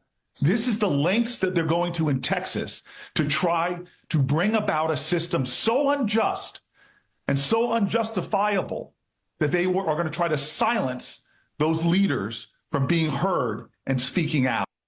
Yeah, I think you just can't do like, video shoots, podcasts, whatever, in the Capitol. I think that's probably just a rule. I don't think Nicole Collier chose to get locked in the Capitol. They're not taking away her, not imprisoning her. She's still a legislator. She can still speak to whatever issue she wants to speak to. But I understand Cory Booker's performative outrage. That's what he does. Frickin' outrageous. This is what we're fighting against. Wait, but you understand that, again, according to Pritzker, Greg Abbott doesn't want to do it, but he has to do it because to not do it would be to unilaterally disarm. That's the standard. Jasmine Crockett will go Cory Booker one better, sort of, kind of, if you can make out what she's suggesting. I want us to be so loud that they actually go running and trying to figure out what's that little racist town they all hiding in, and some, what is it, Missouri, Arkansas. I think they all ran to Arkansas. Okay. Another that could be a nominee for Senate down there in Texas, particularly under the new map. Jasmine Crockett may have to reevaluate her political fortunes. Over in California, it's the same rap, the same save our democracy, fight authoritarianism, protect vulnerable populations rap that they bring to every single discussion. It goes back to what we were just discussing last hour about how embarrassing and ineffectual these Democrats are. Not me saying it. Morning Joe saying it. Fredo Cuomo saying it. And also why over the last 4 years, again, this New York Times report, 4.5 million voter swing in terms of registrations across 30 states in favor of Republicans. So all I have to say is Jasmine and Corey and Representative Collier and down there in Texas and California State Senator Christopher Cabaldon, keep doing what you're doing. The way to preserve redistricting in the future is to make sure that that doesn't become the case. If California's, if a year from now, or a month from now, or if a week from now, if your cousin is kidnapped off the street, if UCLA closes down, if we announce that there won't be an election, if the census that we're relying on for the commission's next stab at redistricting doesn't include 1.5 million Californians in it, if we have no democracy left and we look back and said, if only we could have done something. Well, the nice thing about this is that we are in a time machine. We can do something. We know what is coming because it's in Project 2025. It's been we got a Project 2025 call, bringing back that old chestnut. Boy, he checked a lot of boxes in that little 40-second riff, the good senator from California. Right, nothing says democracy like opening the borders and importing foreign nationals to replace your citizens. That screams representative republic, doesn't it? It's like a hot, steaming cup of information to start your day. It's Chicago's Morning Answer on AM 560. The Answer. It's more than a backyard. It's a place where lazy afternoons turn into lively evenings, and simple moments become lifelong memories. Right at the center of it all, your deck. The stage for your best moments in everyday magic. But the outdoors can be tough on wood. Fading colors, weathered boards, and hidden damage creeping in. That's why homeowners across Chicagoland trust Deck Tech. For over 35 years, they've specialized in cleaning, restoring, and protecting decks, keeping them strong, stunning, and ready for every season. Deck Tech now offers 0% financing options for 21 months. Give that special someone the break they deserve with a Deck Tech gift card. Call 800-956-DECK today or visit restoreyourdeck.com. Deck Tech, helping Chicagoland homeowners enjoy the great outdoors for over 35 years. Enjoy your deck all season long with Deck Tech, the clean and seal professionals. 1-800-956-DECK. Call Deck Tech. A couple years ago, I was in the bathroom at the airport when I dropped my smartphone in the toilet. Not smart. I was multitasking when I should have been focused on the job at hand. Embarrassing, but I'm not alone. According to Google, 7 million other multitaskers accidentally dropped their phones into the bowl last year. A gentle reminder that right now you can get yourself a brand new Samsung Galaxy A36 absolutely free with a $35 plan from Pure Talk. The A36 comes with scratch-resistant Gorilla Glass and a battery that'll last all day, along with unlimited talk, text, and data on America's most dependable 5G network. In other words, it's tough and smart. Something to think about next time you're multitasking in the necessary. Just dial pound 250, say keyword Mike Rowe to get your free phone today. You can make the switch in just 10 minutes. That's pound 250. Say Mike Rowe to switch to a no-nonsense smartphone and a company that actually stands for something. Pure Talk. Hi, I'm Ken Mariotti, owner of Woodland Windows and Doors, a third-generation family-owned business since 1969. We know you're bombarded by choices when shopping for new windows or doors, so we're inviting you to experience the Woodland difference. For decades, we have been transforming living spaces with Marvin Windows, a fifth-generation family business. Marvin replacement windows have been known to increase the warmth of your cold rooms by 10 degrees. Think about that, 10 degrees warmer. When you welcome Woodland into your home, you will get a product expert to transform your living spaces, full-time, dedicated professional installers that you can trust in your home, along with the best products like Marvin. These are the reasons we're proud of our 5-star reviews and family legacy. No gimmicks, no pressure, and upfront pricing are why Woodland Windows and Doors is your trusted window and door expert in Chicagoland. Visit woodlandwindows.com to book your free in-home expert consultation. That's woodlandwindows.com, or stop by our showroom at the corner of Lake and Geary in Roselle. Welcome back to Ask Hassleus. I believe in aliens, ghosts, and UFOs, but I don't believe Hassleus Mattress is employee-free. It's true. Give our mattresses a try with no pushy sales guy. Do these mattresses come from Area 51? We're talking big names like Sealy Posturepedic and Beautyrest. Who's supporting you? The Illuminati? If you need support, through Monday, get a free adjustable base with any new mattress. That's what the lizard people told you to say. Find an employee-free showroom near you at hassleus.com. AM 560, The Answer.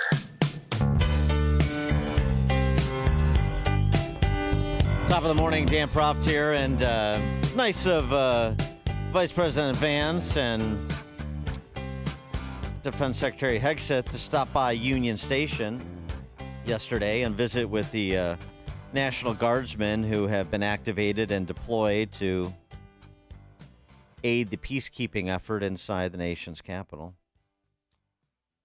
Vance thanking them for, over the past 9 days, being part of reducing violent crime by 35%, 50% reduction in robberies, no murders in the last week, which is an unusual week for D.C. We know that it can't last forever, but it's a testament to a couple of things. One, police presence matters. Law enforcement presence matters. It's impactful. And two is that, as we were talking about earlier, this is a solvable problem. In D.C., in New York, in Chicago, in Baltimore, in Memphis, in every big city in America, it's a solvable problem to dramatically reduce the incidence of crime generally, violent crime specifically, and improve quality of life in big cities. It's solvable. It just takes a little bit of political willpower and willing to suffer the slings and arrows like Vance and Hegseth and Stephen Miller were treated to while they were buying burgers from Shake Shack for the Guardsmen. But in classic Stephen Miller fashion, he was not going to let the boo birds go unresponded to, and this was his parry to their thrust. The nation's capital. And let's just also address another thing. All these demonstrators that you've seen out here in recent days, all of these elderly white hippies, they're not part of the city and never have been. And by the way, most of the citizens who live in Washington, D.C. are black. This is not a city that has had any safety for its black citizens for generations. And President Trump is the one who is fixing that with the support of the Metropolitan Police Department, the support of the National Guard, and our federal law enforcement officers. So we're going to ignore these stupid white hippies that all need to go home and take a nap because they're all over 90 years old, and we're going to get back to the business of protecting the American people and the citizens of Washington, D.C. I like the idea of ignoring the stupid white hippies. I mean, yeah. I would have preferred he helped me popularize a return to the use of honky, George Jefferson style. I think it's adds, another sort of layer of insult, which is appropriate given the target. J.D. Vance also, just as an aside, and consistent with the description of the activist set of the other party, he sat down with Laura Ingraham and had this to say, since we've been on the topic for the last hour. This advice and counsel, not that they're interested, but the advice and counsel for the opposition party. The autopsy for the Democrats, some free political advice from the President of the United States is stop sounding like crazy people. That really is all it is. I mean, this idea that Gavin Newsom is somehow going to mimic Donald Trump's style, I think that ignores the fundamental genius of President Trump's political success, which is that he's authentic. He just is who he is. You've got to actually got to talk to people honestly about the issues. I don't think it's that complicated. Don't be a crazy person. Be authentic. If the Democrats did that, they'd do a hell of a lot better. But the thing is, the Democrats really can't help themselves. If you look at the transgender issue, they're still talking about letting men play in women's sports. If you look at the crime issue, they're calling Donald Trump a fascist for taking action that in 9 days has dropped armed robberies by 55%. So part of sounding less crazy is being less crazy. And if the Democrats were less crazy, I think we'd all get along a whole lot better. Well, yeah. I mean, if they weren't who they are, they would be someone different. I take your point, but you can't paper over who you are. Not forever. But I do appreciate him reminding us about the trans issue, as we reminded you about it yesterday, because it's happening right here in Illinois. Again, Conant High School, girls volleyball team, 6'4" freshman dude is on it. 45 girls who otherwise tried out are not. And there was that school board meeting last night that I told you was going to happen when we discussed the matter yesterday. You had some parents show up. And we'll have an update on District 211 and that controversy at 6:36. Now we check the headlines. Good morning. It's 69 degrees in Chicago in the AM 560 The Answer newsroom. I'm Nikki Whaley. The Director of National Intelligence, Tulsi Gabbard, is cutting around 40% of her staff. Gabbard announced a reorganization of her office on Wednesday, an initiative that was dubbed ODNI 2.0. The restructuring will reassign various roles and eliminate some altogether. The move aims to save $700 million per year. This comes after Gabbard revoked the security clearances of dozens of intelligence officials at the direction of President Trump. I'm Mark Mayfield. The Trump administration can eliminate deportation protections for over 60,000 migrants after a court decision. Last month, a lower court blocked the administration from ending temporary protected status for people from Honduras, Nepal, and Nicaragua. However, on Wednesday, an appeals court paused that ruling pending appeal. Target CEO Brian Cornell is stepping down after more than a decade. Cornell will depart from the retail giant after a continued decline in sales over backlash from its retraction of DEI hires. Cornell will stay with the company in an executive chairman role. News is a service of AlmostFreeTeeth.com. Have you been getting high quotes for dental implants? With medical PPO insurance, it's possible to save 90% off on average. See if you qualify today at AlmostFreeTeeth.com, making smiles great again. A check of the roads coming up in 2 minutes on AM 560 The Answer. Town Hall News, where conservative voices cut through the noise from breaking headlines to fearless opinion. We report what matters without apology. Written by people who actually believe what you believe. Town Hall tells the stories the corporate press buries, from President Trump to Capitol Hill, from pivotal elections to your everyday lives. Join the movement at townhall.com.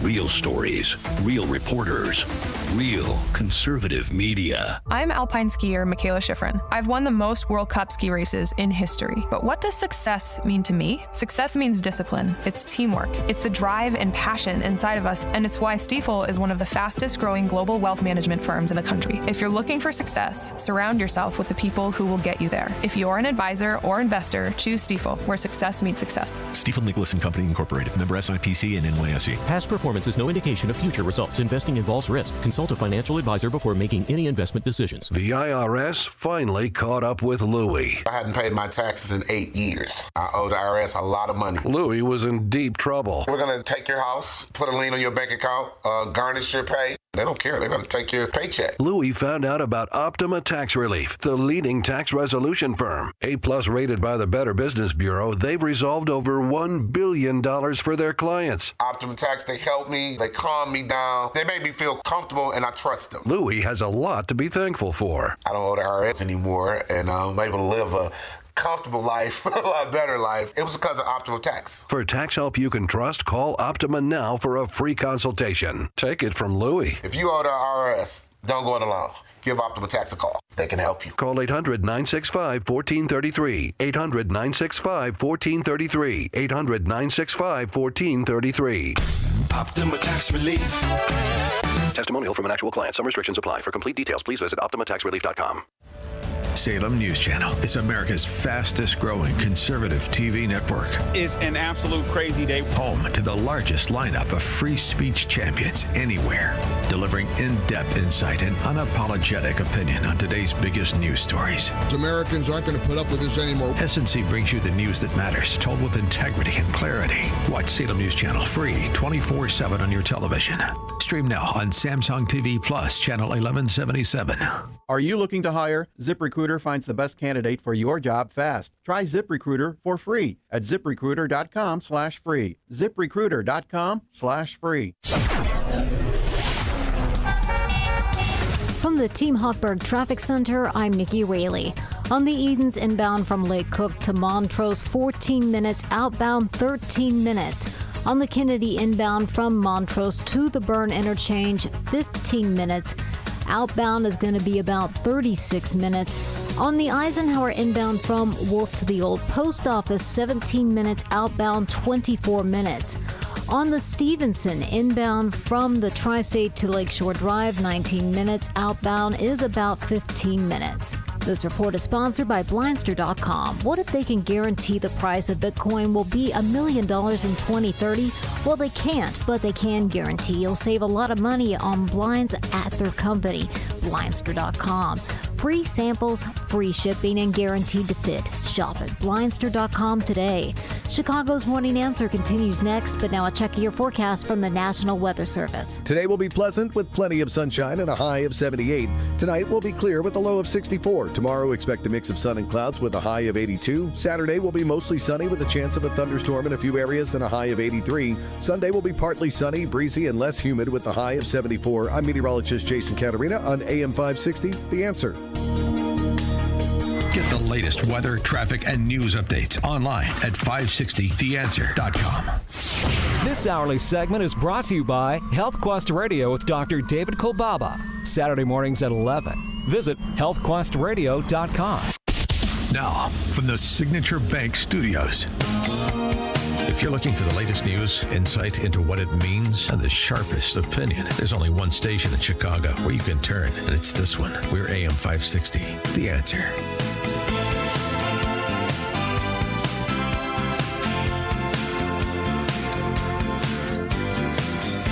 Top of the morning, Dan Proft, District 211, up there in the Tony northwest suburbs of Cook County.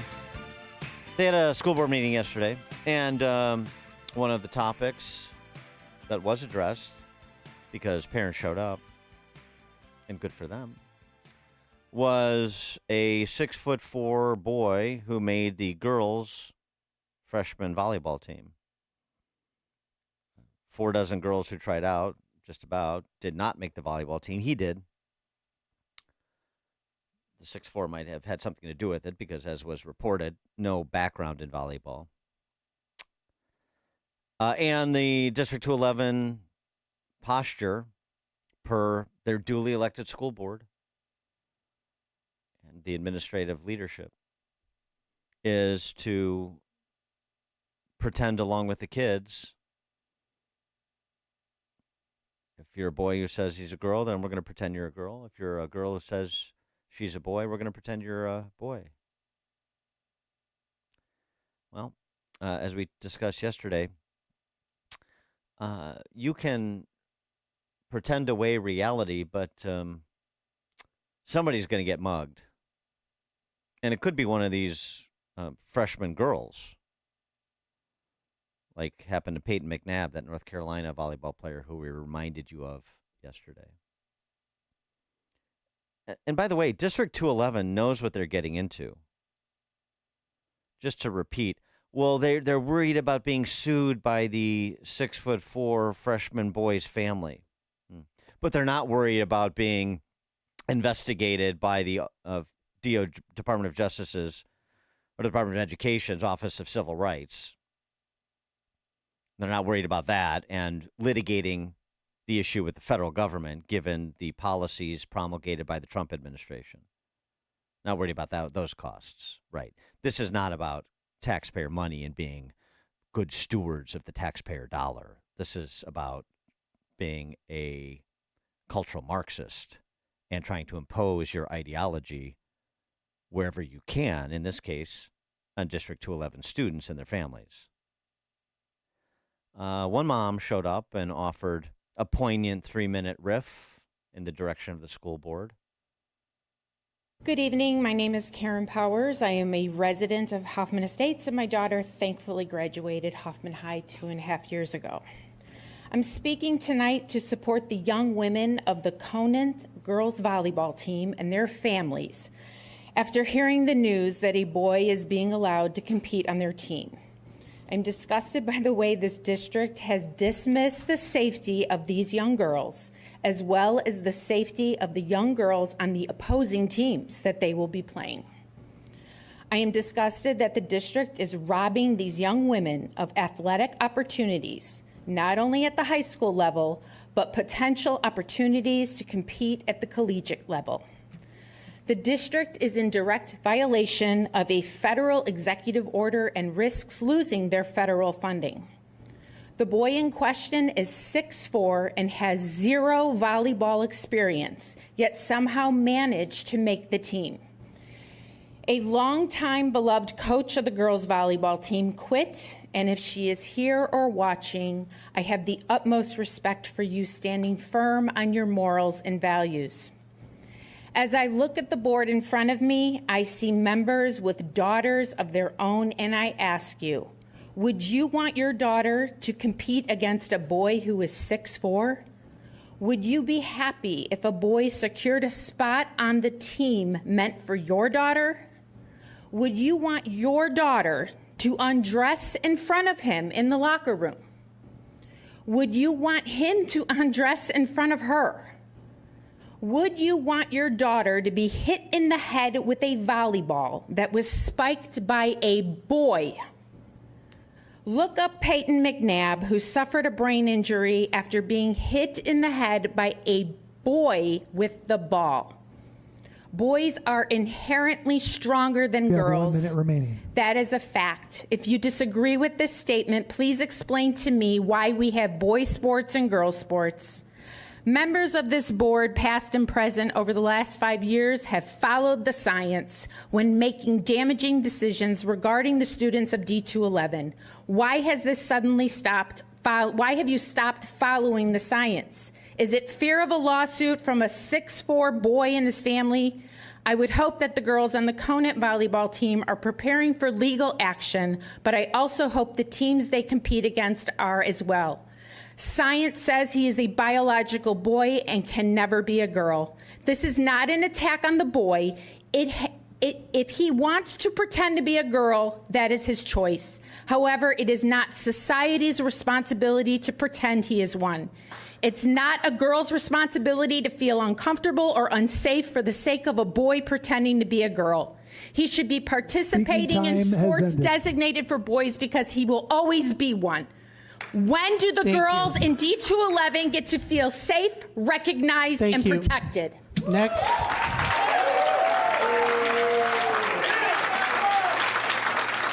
Thank you. The battle has been joined. Thank you, Karen Powers from Hoffman Estates. Pretty reasoned comments, I'd say, wouldn't you? So what of her questions? How would you like it if your daughter was compelled to play against a 6'4" boy in volleyball, or frankly anything else? How would you like it if she was compelled to change in front of him and him in front of her? That sound like a good situation for you?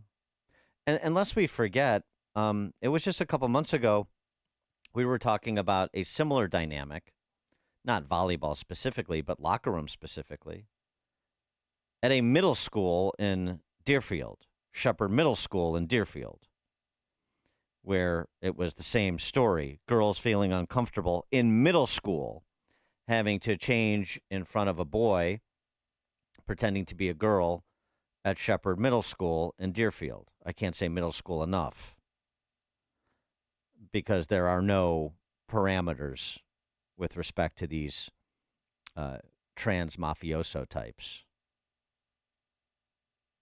And it was because a parent in Deerfield, Nicole Georges, stood up and some other parents got involved. But you remember at that board meeting, we played you the clips. Oh, that the trans activists were out in force from the Chicagoland area telling the school board there in Deerfield, 109, to stiffen their spines, don't give in to rationality, continue to sacrifice themselves on the altar of LGBTQIA plus.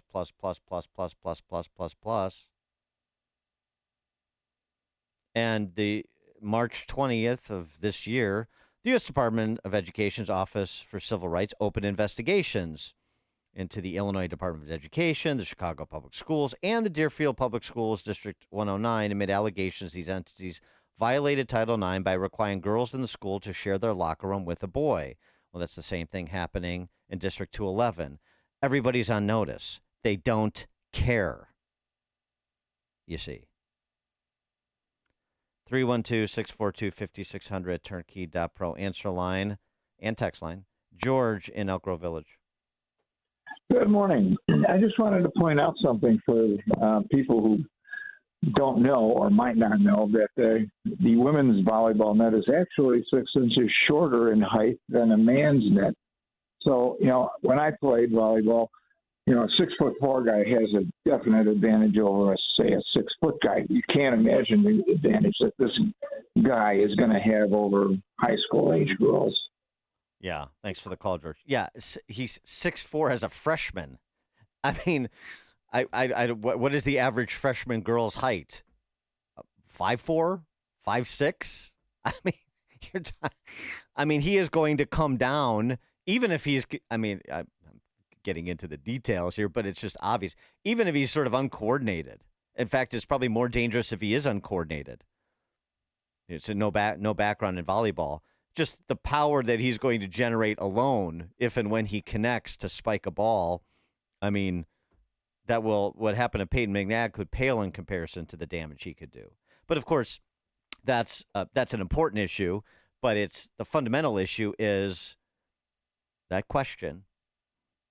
The question that Karen Powers posed to those school board members that she knows have daughters in the school.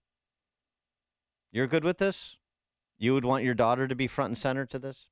And the fundamental question, the premise of all of this, is a boy pretending to be a girl the same thing as a girl? Is a girl pretending to be a boy the same thing as a boy? Yes or no? Everybody has to answer that question. Because from the answer to that question flows the policy. Matt's outside. Hey, good morning, Dan. I was just saying, a lot of these parents now who are complaining about these situations, if you talk to them, there are a few, I think more than, we'd like to believe, they still can't bring themselves to vote for Republicans. They said they still couldn't bring themselves to vote for Trump. And that's the problem. I mean, they have an issue now because it's directly affecting them, but they still can't pull the lever for Trump or anybody like that because, I don't know, maybe it's because they just can't, bring themselves to it. And that's what's aggravating me. It's like, it's one thing to be upset when it directly affects you, a certain issue, but I feel like unless it's the majority of the issues, these people are going to continue to vote this way. Thanks for the call, Matt. No, I mean, it's frustrating. We've opened the show with that, sort of the comfortable illusions that people cling to. They'll go through this, this and be completely opposed to what Conant High School is doing. They'll say, yeah, but that was just a one-off. My fellow travelers were a little exuberant when it came to boys and girls sports, and I disagree with that. But on these other matters, on balance, I like the beautiful lies. I just don't like the hard truths visited upon me directly. So I'll retreat back to the beautiful lies and keep voting for the beautiful liars. Yeah, no, I mean, it's a real quandary. I agree. And we had this conversation with Theodore Dalrymple last week, I think it was, the retired prison psychiatrist and great social commentator. The problem is, helping people connect the dots or getting people to sort of get hep to the reality of these matters. It's like a one-on-one proposition. It doesn't happen in mass. We talked about it during COVID as well. So the delusion spreads like a prairie fire. The deprogramming happens much more slowly. Very frustrating. I concede your point. Neil in LaGrange. Hey, good morning, Dan. This morning I woke up and I thought I was a billionaire. You know what I mean? But then I logged onto my bank account and I realized, I'm not a billionaire. So just because you think something is true, that doesn't make it true. I got to keep things simple. And you hit the nail on the head. These are guys dressing up as girls or girls dressing up as guys. It's pretty simple. I mean, am I seeing it differently? No, that's pretty much the sum of it, Neil. Yeah, pretty much the sum of it. But I mean, they just take you or attempt to take you on all these tangents, and they say the most ridiculous things because their position is so untenable. Like you heard the mom there, Karen Powers from Hoffman Estates, say, if you think boys are not naturally stronger than girls, why do we have boys and girls sports? There are people who literally have sort of the level of delusion is such that they've convinced themselves that that's an open question, whether boys have a inherent physical advantage over girls. And they'll turn right around and talk about being men and women of science and data when it comes to COVIDian policy or climatology. I mean, they're very, very difficult people because they're so unserious. They're so uninquisitive. They're so lacking in thoughtfulness. They're so unreasonable that they give in to unkindness. And something else you said, too, I just want to underline and put an exclamation point by. I'm sure I've mentioned this before. The idea that if something comes from my head, it must be right because I'm a good person. So I must be thinking only good thoughts. I must be on the side of right. This came from my head. I thought it. Mary Carr, who is an academic, wrote a bestseller called The Liars Club, which sort of tracked her move away from mindless leftism. I wouldn't call her conservative or anything like that, but she moved away from the mindlessness of the left. She said, it took me a long time to realize that just because a thought comes from, my head doesn't make it right, as you just heard Neil say. I have to bump what I'm thinking up against some objective reality or some, outside standard of truth. Because I recognize I'm a flawed person. I am not a god. So that there has to be some sort of check on what I'm thinking, or I need to check on what I'm thinking to make sure it comports with reason and reality. Well, not everybody has had that spiritual or intellectual journey that Mary Carr has had, unfortunately. And that's clear. All you have to do is go to a District 211 board meeting. Sheila in Arlington Heights. Hey, Sean, or Dan, I'm telling you, I'm thinking, who put this kid up to this? Who influenced a 13, 14-year-old boy, 6'4" boy, enough for him to join a girls' volleyball team with no volleyball experience? Somebody had to have influenced him, some adult. It had to have been an adult. And I just think that there's nefarious reasons why this kid is doing it. Maybe he's got activist parents. Maybe it was his elementary school, because I wouldn't be surprised knowing what goes on in Arlington Heights elementary schools, the government schools. But somebody, a teacher, a parent, an adult, somebody had to have been influencing this kid. And I wonder what the real intentions are. Does he really want to play volleyball, or does he just want to be an activist? Thanks for the call, Sheila. Or just the larger culture influenced him. I don't know either, but the social contagion aspect of all of this gender bending identity business. Yeah, don't know. What do you think the response should be from other high schools that are going to compete against this team?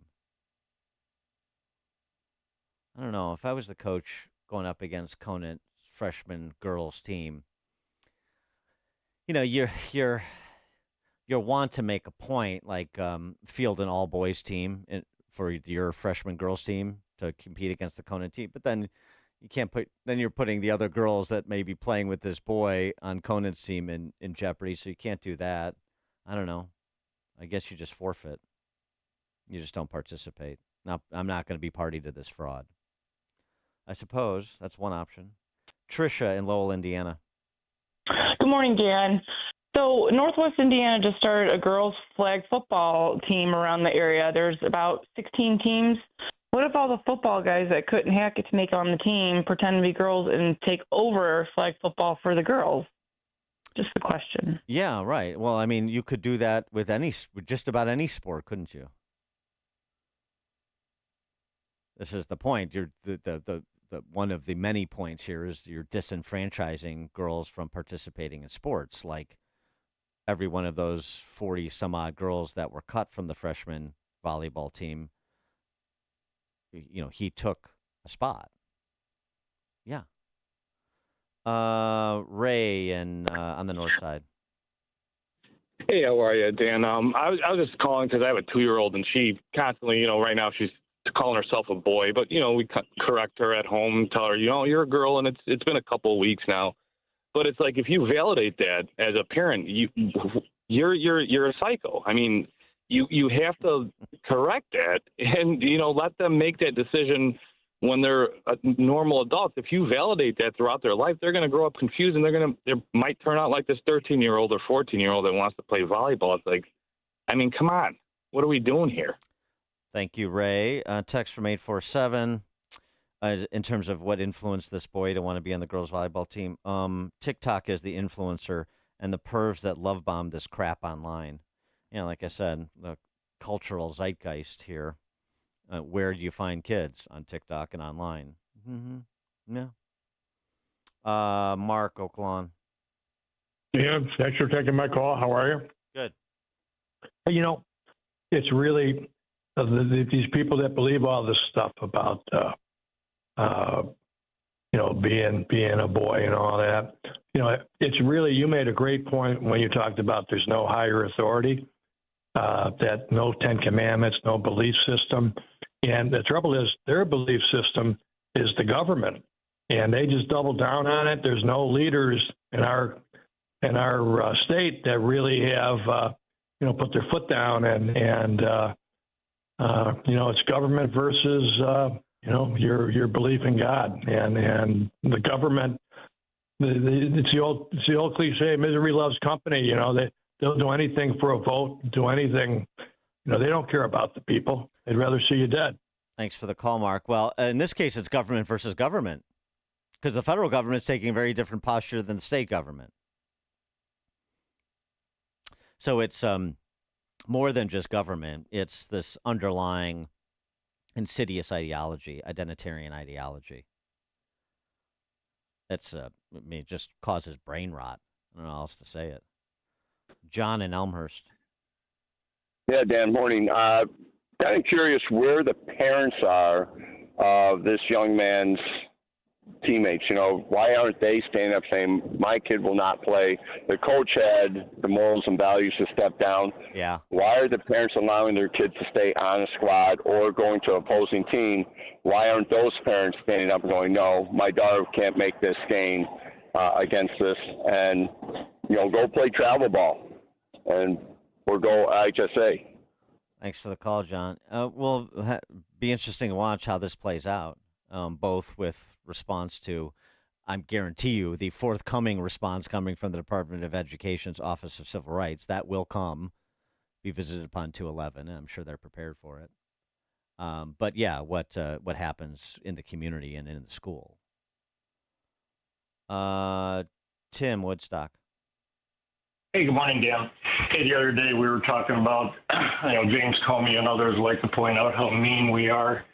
And I just wanted to say that it's really a mean thing.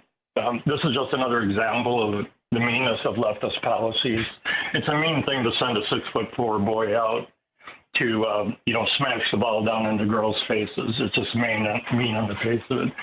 But, Dan, I agreed with you the other day about, we shouldn't be sitting in the stands heckling this boy or a boy like this boy who thinks he's a girl. But at what point, because I think I'm there, my grandkids are coming into middle school now, and at what point does a group of parents, and I think you should try to do more than one, just walk out onto the court peacefully, not saying anything to the boy, and just disrupt the game, and just be willing to take the consequences of it, because. Thanks for the call, Tim. We're up against it, but at what point does that happen? Well, I suppose at the point where this can't be resolved in any other way, we'll have to see. It is now 7 o'clock, AM 560, WIND Chicago. They could cancel each other out. I'm Dave Anthony, Fox News. Dueling redistricting in Texas and California in a battle over the 2026 congressional elections. They try to silence our voices. State Rep Nicole Collier was one of the Democrats who left Texas to block a vote on the new maps that could give Republicans 5 more House seats. Now that the Democrats are back... 88 ayes, 52 nays. House Bill 4 passes to engrossment. That's the House's approval. Today, the GOP-led state Senate will vote, but Democrats plan to file lawsuits claiming the new districts violate federal law as Republicans try to block what California Democrats may approve today. What we're doing neutralizes what's happening in Texas. People have this chance with this ballot on November 4th to stand up to the rule of law. Governor Gavin Newsom's plan would ask voters in a special election to bypass an independent districting commission and let them redraw maps that could give Democrats 5 more House seats in the 2026 elections. We don't have last night's D.C. arrest numbers yet, but the Trump administration is touting the 550 in the past week in a crime crackdown in the nation's capital. We brought some law and order back to Washington, D.C. Vice President Vance and Defense Secretary Pete Hegseth went out and visited some of the National Guard troops deployed, and some residents showed up as well, angry over the troop presence.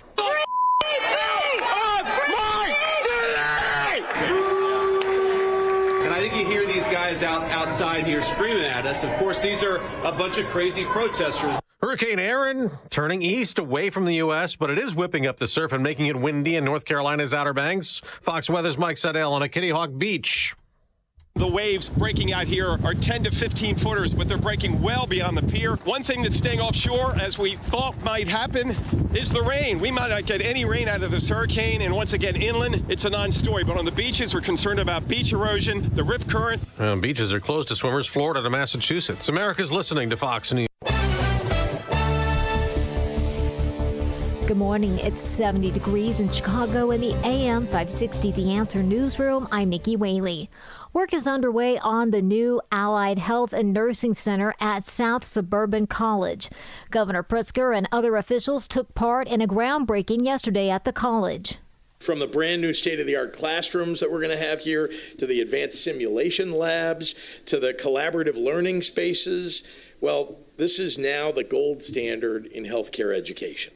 The new center will expand the college's capacity to train healthcare professionals. Officials say it will provide a modern space to accommodate several programs, including nursing, radiology, and occupational therapy. The extended space also allows the college to grow enrollment and create new opportunities for students in multiple disciplines. The mother of a boy who died following an altercation earlier this month at a CTA Green Line station in Chicago was speaking out. Speaking through a local activist, Elijah Flores' mother called for justice in his death. Eli was a kind, funny, hyper, beautiful boy that didn't deserve this. He's a hero now. He's helping others to live on, and I still have parts of him with me. Authorities say on August 10th, the 9-year-old exited a Green Line station at the Clinton stop with a 22-year-old man who was arguing with two other men. The two men chased the pair, who ran from the Clinton station platform. One of the men hit the 22-year-old in the back with an object, causing him and Elijah to fall down a flight of stairs. Elijah was sent to the hospital where he died this past Saturday. No arrests have been made. This news update is a service of Quick Delivery Service. When you need same-day delivery, when you need the fastest service, when you need a last-minute delivery, go to quickdelivery.com and get a quote right now. That's quickdelivery.com. A check of the roads coming up in 2 minutes on AM 560 The Answer. Join John Anthony, host of Black and Right, for a cruise on Lake Michigan, Saturday, September 6th. Come aboard the luxury yacht Free Spirit for a fun afternoon with fellow AM 560 listeners. Enjoy great food and beverages and be a part of the live broadcast of Black and Right with John Anthony. Tickets are on sale now at 560theanswer.com/cruise. That's 560theanswer.com/cruise. When the seasons shift, you need a heating and cooling team you can trust to keep your home just right. That's where Arlington Heights Heating and Cooling, the original, comes in. This family-owned gem has been a local favorite for more than 45 years, sending only their own top-notch, highly trained technicians to your door. Whether it's a quick repair, a full installation, or anything in between, their work is unmatched, and their customer service feels like family. Keeping you cozy in the winter and cool in the summer, Arlington Heights Heating and Cooling delivers comfort you can count on. I've known Garrett and his family for years, and they are great friends of AM 560. Dial 847-545-1700 or visit arlingtonheightsheatingandcooling.com. Mention AM 560 and enjoy 20% off your first service call. Again, go to arlingtonheightsheatingandcooling.com. The original Arlington Heights Heating and Cooling, not the biggest, but absolutely the best. Are you living with dry AMD? If so, you could be on the road to geographic atrophy, or GA, a condition that leads to retinal cell death and permanent vision loss. But with Izervay, you can slow it down and get it going slower. Izervay slows GA progression by targeting a key source of retinal cell death, which may help preserve your vision longer. Izervay, or Avastin Capted Pagel, is a prescription eye injection used to treat GA. Don't take it if you have an infection or active swelling in or around your eye. Izervay can cause eye infection, retinal detachment, or increased risk of wet AMD. Izervay may temporarily increase eye pressure. Your vision may be impaired after an eye injection or exam. Don't delay. Ask your doctor about Izervay today. Izervay gets GA going slower. Visit Izervay.com. That's IZERVAY.com. Paid for by Astellas Pharma. Everybody is keeping an eye on the Fed and how an interest rate cut might affect gold prices. Gold has been hovering at around $3,400 an ounce for the last 2 months and is poised for dramatic growth with the next interest rate cut. When rates go down, returns on bonds follow, and that's why gold continues to be the safe haven asset of choice for smart investors. Are you protected? Don't wait until it's too late to profit from the back and forth from the Fed on interest rates. Right now, if you have a qualified IRA or 401k, you could receive up to $10,000 in free gold and silver when you open your retirement account with Advantage Gold. Call 800-900-8000 now or visit AdvantageGold.com and get your free gold IRA guide and find out how much bonus gold you qualify for. Call 800-900-8000 to qualify for your free $10,000 precious metals bonus when you open your qualified gold IRA with Advantage Gold. Call 800-900-8000 now. Performance may vary. Consult with your financial and tax professionals before making investment decisions. Call 800-900-8000. From the Team Hochberg Traffic Center, I'm Nikki Whaley. On the Edens inbound from Lake Cook to Montrose, 19 minutes. Outbound, 14 minutes. On the Kennedy inbound from Montrose to the Burn Interchange, 24 minutes. Outbound is about 23 minutes. On the Eisenhower, inbound from Wolf to the old post office, 38 minutes. Outbound is about 28 minutes. On the Stevenson, inbound from the Tri-State to Lakeshore Drive, 39 minutes. Outbound is 29 minutes. Traffic is a service of Turnkey. Turnkey is the key to cyber protection. For a limited time, Turnkey is offering all new customers their first month of service free, including Microsoft licensing, antivirus, anti-malware, data backup, plus 24/7 help desk support. Visit turnkey.pro today. Chicago's Morning Answer continues next, but now a check of your forecast from the National Weather Service. Today will be pleasant with plenty of sunshine and a high of 78. Tonight will be clear with a low of 64. Tomorrow, expect a mix of sun and clouds with a high of 82. Saturday will be mostly sunny with a chance of a thunderstorm in a few areas and a high of 83. Sunday will be partly sunny, breezy, and less humid with a high of 74. I'm meteorologist Jason Caterina on AM 560, The Answer. Get the latest weather, traffic, and news updates online at 560theanswer.com. Now, from the Signature Bank Studios, this is Chicago's Morning Answer with Dan Proft on AM 560, The Answer.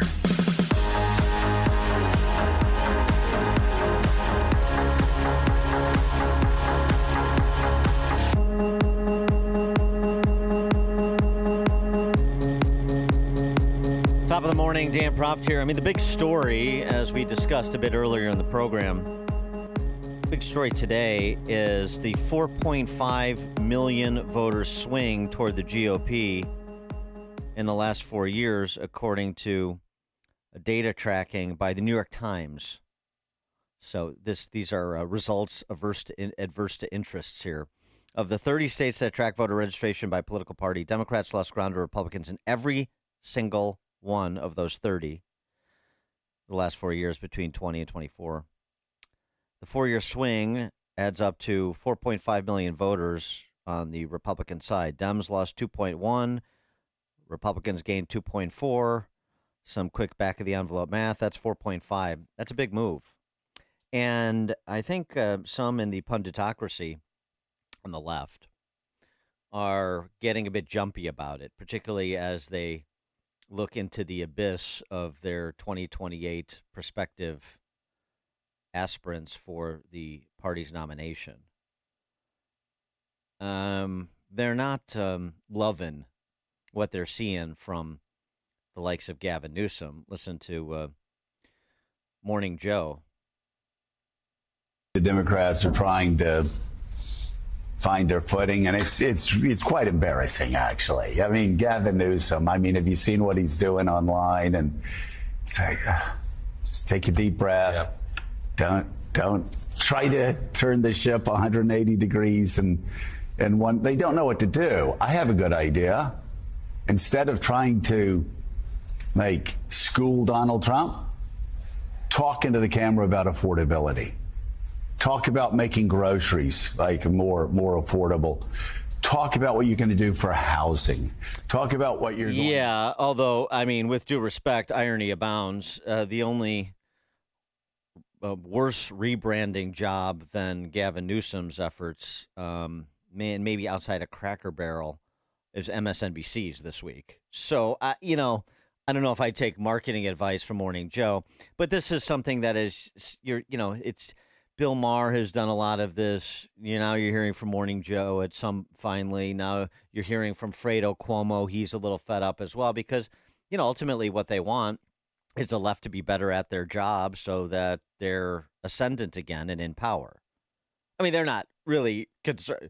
Affordability and how you're going to make housing more accessible to young couples. They don't actually care about that. This is all just predicate to say we've changed, we've heeded the warnings, and so put us back in power. That's all this is really about. They're not changing their stripes. They're just changing how they present themselves so that they can try to buffalo people one more time. And speaking of Fredo Cuomo, he was on the Benny Johnson podcast, and he did the whole, this isn't my father's Democratic Party, but it is. And there's tells that Fredo offers right out of the gate. So my father's battle was against trickle-down economics and Reagan Republicanism, okay?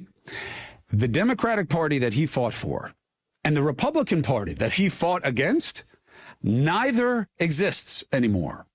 My father's party was take care of the little guy, take care of the little guy, take care of the little guy. Stay out of our bedroom, stay out of my heart, okay? Just do all the government we need, but only the government we need. And we're a secular society. Don't put anything else on me. That's who they were. Republicans at that time were teaching to the top, for the top, about the top. Everybody should see the world through the eyes of the top, and everything else is great because the top has it great. That was the conflict. Now it's the left arguing for a cultural elite. This is how you will talk about people, Benny. This is how you will raise your kids. This is what you will tell them is okay. This is what, you will say and not say. And the Republicans are, this system sucks. All the little people are getting squashed. These elites are killing us. Anti-everything. They flipped in terms of their operative animus and their constituencies out of convenience and time. So my father's party. Yeah, there's a tell there right out of the gate. The caricature of the Reagan era as being, the country club Republicans looking through the lens of the top, the elites, people like that were going to Yale at the time, like Chris Cuomo. Anyway, when in point of fact, and the fight against trickle-down economics, which was a pejorative to describe what? Entrepreneurial capitalism, which Chris Cuomo in this interview goes on to then embrace, except for the socialistic institutions that we all agree are wonderful, like government schooling and entitlement programs. I mean, he's an intellectual mess, but the important takeaway is there's angst there. There's fear about what the party to which they affiliate has become and the intransigence of what it has become as well. For more on this and other topics, please be joined by Rich Lowry, who's the editor of National Review, of course, also the author of The Case for Nationalism, How It Makes Us Powerful, United, and Free.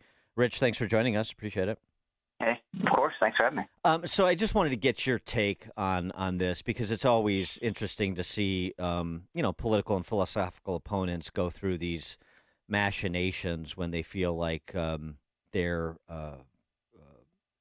adrift, and what you're reading into what you hear from the Morning Joes and the Fredo Cuomos of the world. Yes, I think on Fredo, you're right. A totally parodic depiction of the Reagan-era Republican Party.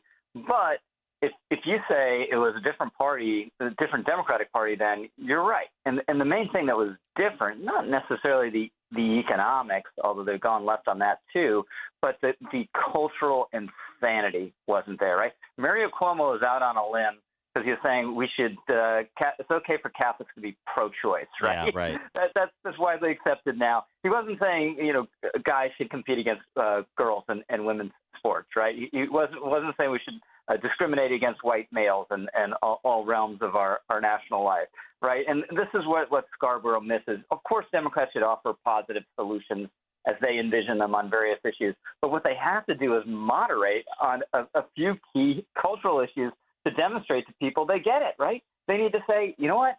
I don't like his message necessarily, but thank God the border is finally closed. And I don't know what Joe Biden was thinking, right? They need to say, and actually some have said this, I don't like the message in D.C.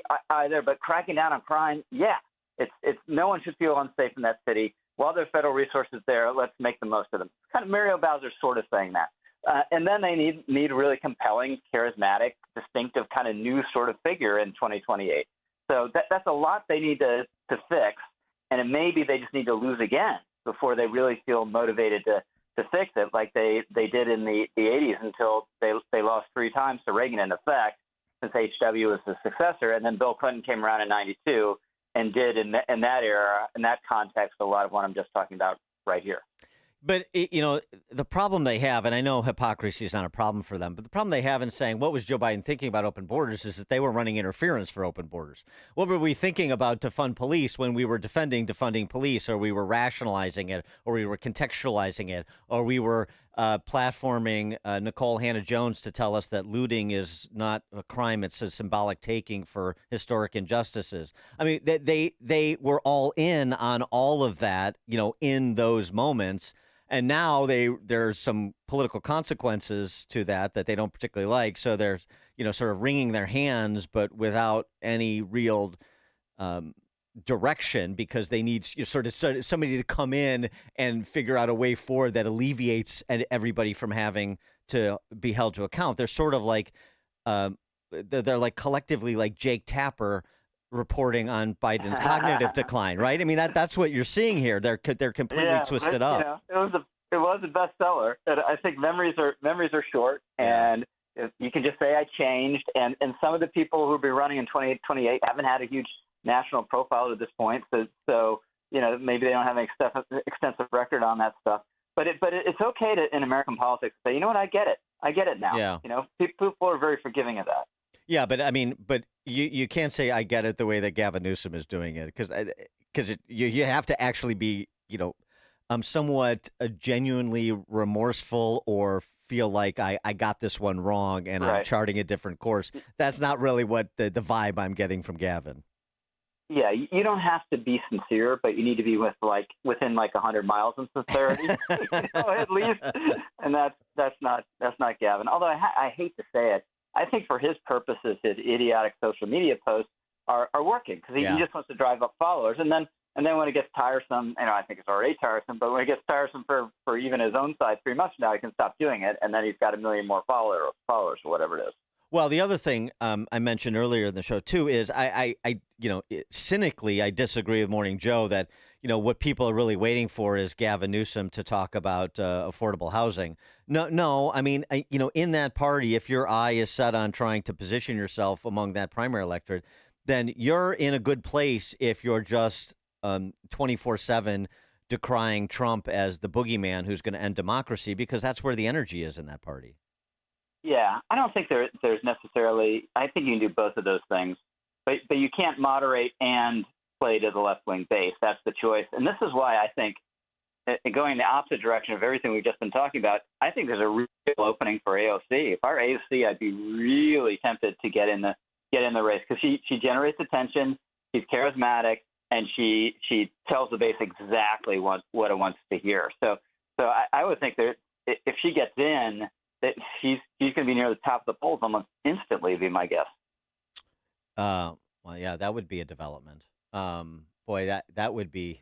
If you think people on the left would have a real difficult time, I think, talking about Trump's unique speaking style if they want to platform that as their nominee.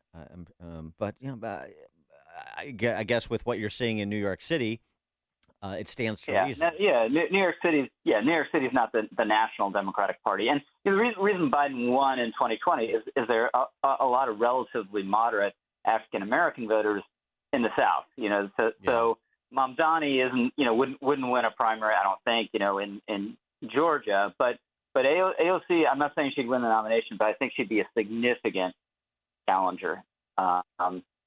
It's because attention is so important, and some people just get it and others don't. Obviously, Trump is very high, off the charts on the getting it metric, and she's pretty high too. The 4.5 million vote swing that I mentioned at the outset, per the New York Times, you recently wrote about Trump's pronouncements on mail-in voting and his desire to have paper ballots and to rein in mail-in voting, if not eliminate it altogether. And given that, strategically at present, it may not even make sense, just because there's been such an effort put forward by the party, particularly last cycle, to catch up, or the last couple cycles, to catch up with the VBM programs that the left has been running. And the combination of the new infrastructure that's been built to do vote by mail programs and the move in the direction of Republican affiliation, maybe it's best, at least for the moment, to just stand pat. Yeah, so I think there are a couple things about this. I don't think it's a great idea to have so-called universal mail-in balloting, right? The way they do in some of these Western states. They just mail ballots to every registered voter. They have these live ballots floating around all around the state. Right. And very often they don't have very clean voter rolls. So you might be sending them to someone who's moved or someone who's dead. And that's just a bad idea. And if you look at the real voting fraud cases that change the results in elections, they tend to be in primaries, local primaries, so kind of small numbers are involved. But they almost always involve absentee ballots. So I think you want to have them controlled the way Georgia and Florida do. But this practice, I prefer in-person same-day voting myself. But it's here. It's not going away. He doesn't have the power to end it, President Trump. And I guarantee you there are Republican consultants meeting with the president right now saying, sir, I know you hate it, but can you endorse it again the way you did in 2024? Because it's just so tactically important for the reason that if you have running a turnout operation, right, and 3/4 of the people you're trying to turn out vote early or vote by mail, you don't have to worry about them. They're high propensity voters. They're going to vote, and they're off the table. Then you can focus on the low propensity people, right? If no one votes before Election Day, you have this huge universe, including those 3/4 of people who are going to vote anyway, that you have to contact, you have to try to get out. So you're wasting a huge amount of time and effort. So tactically, it's just, whether it's a good practice or not, tactically it's really important for a party. Yeah, I agree with you. I mean, it's almost like talking about gerrymandering. It is not a good practice, but tactically you have to do it until there's a new paradigm that is imposed. Because not just what you're saying is right on the mark in terms of the expense and the resources devoted, rather than banking as many votes as you can early on and socializing people to do that, because it reduces the effort the campaign needs to make for GOTV. But the other thing, too, particularly now, is Trump's not going to be on the ballot anymore. And we have a lot of, Trump-only voters in the Republican ranks that that have been very difficult to turn out when Trump is not on the ballot. Yeah, that's going to be a really tricky thing. Can you get the kind of national election-like turnout you've gotten with Trump with Trump not on the ballot? Now, look, he's not going away. There was some thinking that this time around when he won, he'd be an instant lame duck. He's not going to be a lame duck even when he's out of office. I mean, his sway is going to be so huge in the Republican Party, but he's not actually going to be on the ballot himself. So those marginal voters that heard him, on those podcasts a lot of us hadn't heard of before, who decided to put down the bong and go vote for him, are they turning out for J.D. Vance or whoever else? So when Trump finishes his presidency, you don't think he's going to live a quiet life with watercolor painting like George W.? No? You don't think so? I don't think so. Obviously the Republican race will just be for his endorsement. And, J.D. has the inside track on that. And he's proven that he's adept and knows how to do this, because he's done it twice. In that Ohio Senate primary, we got Trump's nod, just made all the difference. And then, of course, getting selected as Speaker. Yeah, I mean, just as a quick aside, since you brought it up, I mean, do you see, I mean, maybe, you, through your relationships, you have a better handle on this than I would. Like, do you see, like, Vance and Rubio coming together, or do you see the potentially rivals in a primary? I think potential rivals. And I think Trump, he likes competition. He likes drama. So even if he, in his mind, is going to select JD no matter what, I don't think he's going to do it early. I think he's going to let it kind of play out and tease it and see how it goes. So I think, but I would doubt, if Trump endorsed JD, sometime in 27, I don't think there'd be a race really. I'm not sure who would run against him, but I don't think that's going to happen. Rich Lowry, the editor of National Review, author of the book, The Case for Nationalism, How It Made Us Powerful, United, and Free. Rich, thanks for joining us. Appreciate it. Hey, it was a lot of fun. Thanks so much. And he joins us on the Turnkey.Pro answer line. There's only one radio show in Chicago talking about today's biggest stories and telling you what they really mean. That show is this one, Chicago's Morning Answer on AM 560, The Answer. You need a construction company, but who? Call CrossCom. A construction company you can trust that shares your Christian and conservative values. For decades, CrossCom has been doing work in Chicagoland, Northwest Indiana, and Wisconsin. Roofs, siding, windows, doors, gutters, basically everything for your home or business, even solar. Quality work and professional services that make you feel great about your decision to work with CrossCom. Call CrossCom. 630-871 871-5500. Give them a chance to earn your business. If your repairs are due to storm, fire, or flood damage, you need to call CrossCom. They're licensed public adjusters. They work for you, not the insurance company. CrossCom will work to get you the money you deserve, the maximum payout. They know the insurance companies and how to deal with them. They win for you. Call CrossCom. CrossCom Construction and Public Adjusters. This is Dan Lights with CrossCom. You can trust us with your home or business for high-quality work and fair prices. It's the only way we do business. 630-871-5500. CrossComPublicAdjusters.com. Perhaps you're a collector. Or perhaps all of a sudden you have a collection. Maybe it's an inheritance. How do you know what it's worth? This is Sean Thompson for Donnelly Auction. The market for antiques and collectibles is changing all the time. What is your collection worth right now? Well, I've got an easy way to find out. It's simple. You contact Donnelly Auctions with their worldwide audience of live and in-person auctions. They have a good idea of how to tell you exactly what it's worth at exactly right now. They're ready to put top dollar in your pocket. The bigger the collection, the better. Go to DonnellyAuctions.com and get the info on all things that they buy and sell to have an idea of exactly what Donnelly does and how much they need your collection. They have so many buyers, it's a great time to sell. Just simply make a phone call. Donnelly has traveled all over the country to pick up collections. Just call and talk to the people at Donnelly Auctions at 815-923-7000.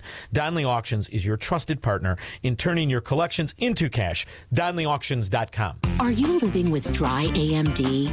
If so, you could be on the road to geographic atrophy, or GA, a condition that leads to retinal cell death and permanent vision loss. But with Izervay, you can slow it down and get it going slower. Izervay slows GA progression by targeting a key source of retinal cell death, which may help preserve your vision longer. Izervay, or avacincaptad pegol, is a prescription eye injection used to treat GA. Don't take it if you have an infection or active swelling in or around your eye. Izervay can cause eye infection, retinal detachment, or increased risk of wet AMD. Izervay may temporarily increase eye pressure. Your vision may be impaired after an eye injection or exam. Don't delay. Ask your doctor about Izervay today. Izervay gets GA going slower. Visit Izervay.com. That's IZERVAY.com. Paid for by Astellas Pharma. We all hear the radio ads about the IRS. They tell you to be afraid, to be scared, and they try to frighten you into calling. I'm not here to do that. Tax Relief Advocates is different. TRA is here to tell you that if you owe money to the IRS, whether it's $5,000, $50,000, or $500,000, we have a solution. It doesn't matter if you're sitting in your car, at work, or with your kids. No matter where you are, call now. 800-575-6745. Don't lose hope. TRA can eliminate or reduce what you owe to the IRS. Generous programs are now available that can give you a fresh start. Our passion is taxes and helping individuals fix their IRS problems. We have over 1,000 5-star reviews on Google and an A+ with the Better Business Bureau. You don't need to be afraid of the IRS any longer. End your tax nightmare today by visiting us online at TRA.com or call 800-575-6745. That's 800-575-6745. Tax Relief Advocates. Real solutions for real people. Did you know that AM 560 Radio has a full-service digital marketing division called Salem Surround? If you're a business decision maker, listen up.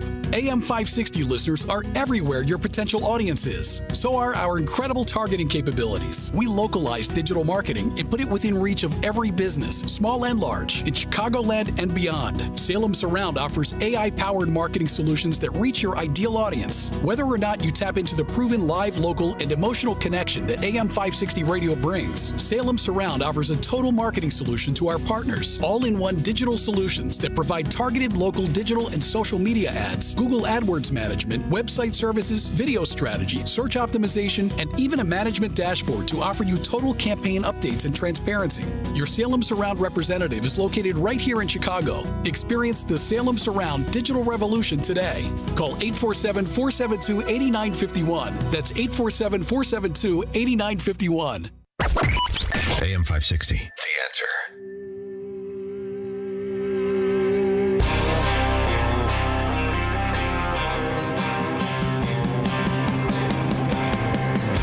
Coming up at 7:37, we'll discuss whether or not tariff revenue could actually replace income taxes for anybody making $150,000 or less in America. That was what Howard Lutnick, the Commerce Secretary, suggested. We'll see if Richard Reinsch from the Civitas Outlook outlet thinks that's feasible. That's at 7:37. Now we check the headlines. Good morning. It's 70 degrees in Chicago in the AM 560 The Answer newsroom. I'm Nikki Whaley. The Jeffrey Epstein grand jury records will remain sealed. A judge on Wednesday denied the Justice Department's bid to get the records unsealed that led to Epstein being indicted on sex trafficking charges. Public interest in the case reignited after the Justice Department announced that Epstein did not have a client list and confirmed the sex offender's death was a suicide.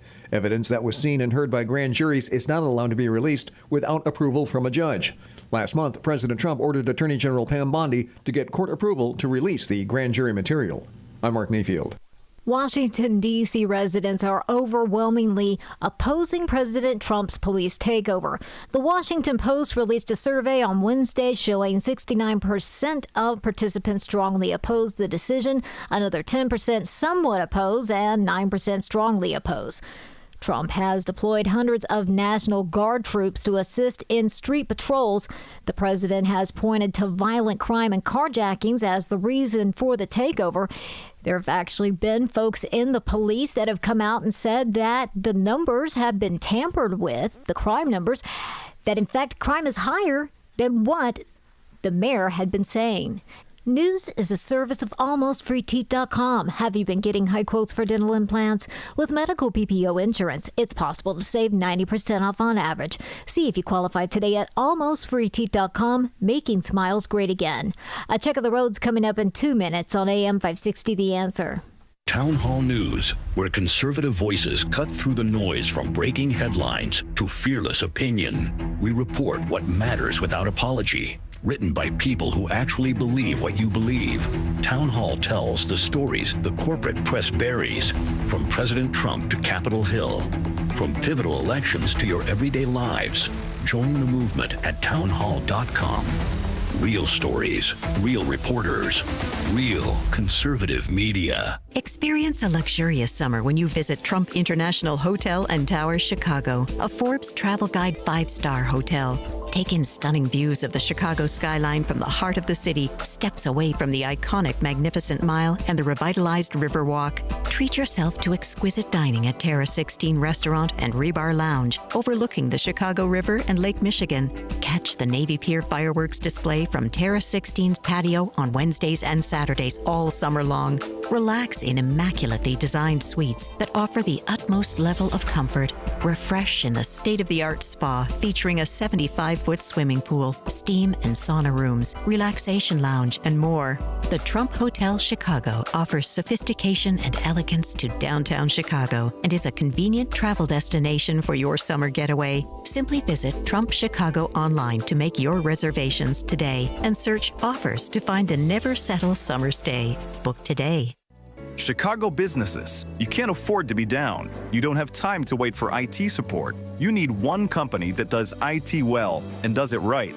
Meet Access One, your local Chicagoland IT experts. Access One has been powering Chicago businesses with secure, reliable IT solutions for over 30 years from our headquarters right here in the West Loop. Whether it's VoIP phones, dedicated internet, managed cybersecurity, cloud backups, or 24/7 support, Access One is here for you. Chicago-owned, Chicago-run, and serving thousands of companies from Naperville to the North Shore. Access One is the trusted IT partner for law firms, clinics, tech startups to manufacturers.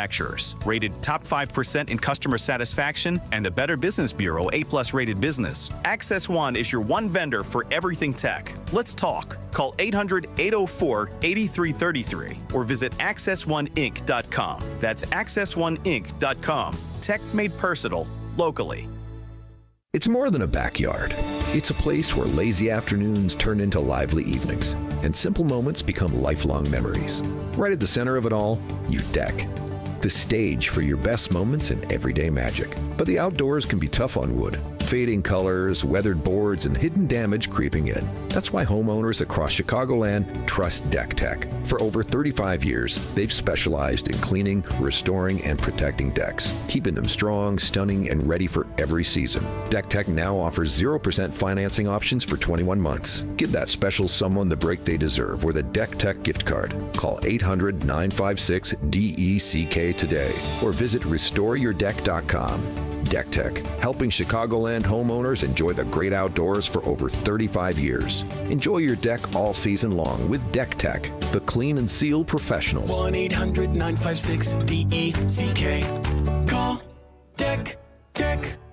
Viking, dedicated to creating travel experiences for the thinking person, with programs designed for cultural enrichment on board and on shore. Discover more at Viking.com.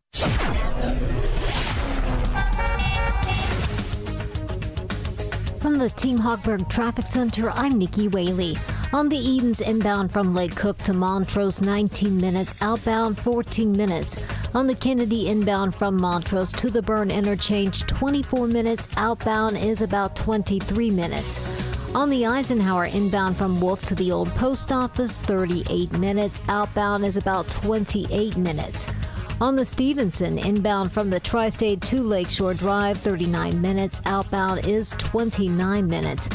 This report is sponsored by Mattress Firm. Need better sleep on Labor Day weekend? Upgrade to premium sleep at Mattress Firm's best sale of the year. Let their sleep experts match you with the perfect bed and get the rest you deserve. They make sleep easy. Shop Mattress Firm's best sale of the year. Chicago's Morning Answer continues next, but now a check of your forecast from the National Weather Service. Today will be pleasant with plenty of sunshine and a high of 78. Tonight will be clear with a low of 64. Tomorrow expect a mix of sun and clouds with a high of 82. Saturday will bring mostly sunny skies with isolated thunderstorms possible and a high of 83. Sunday will be partly sunny, breezy, and less humid with a high of 74. I'm meteorologist Jason Caterina on AM 560, The Answer.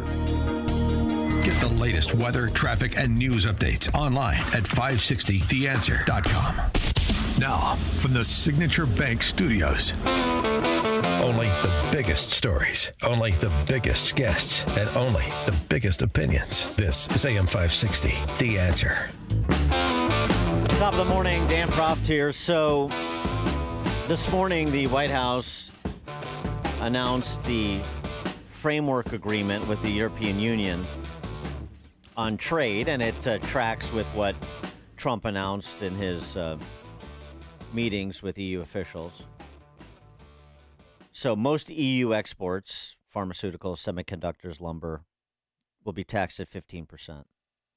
Remember, he was threatening a 30% tariff as of August 1 if a deal wasn't reached.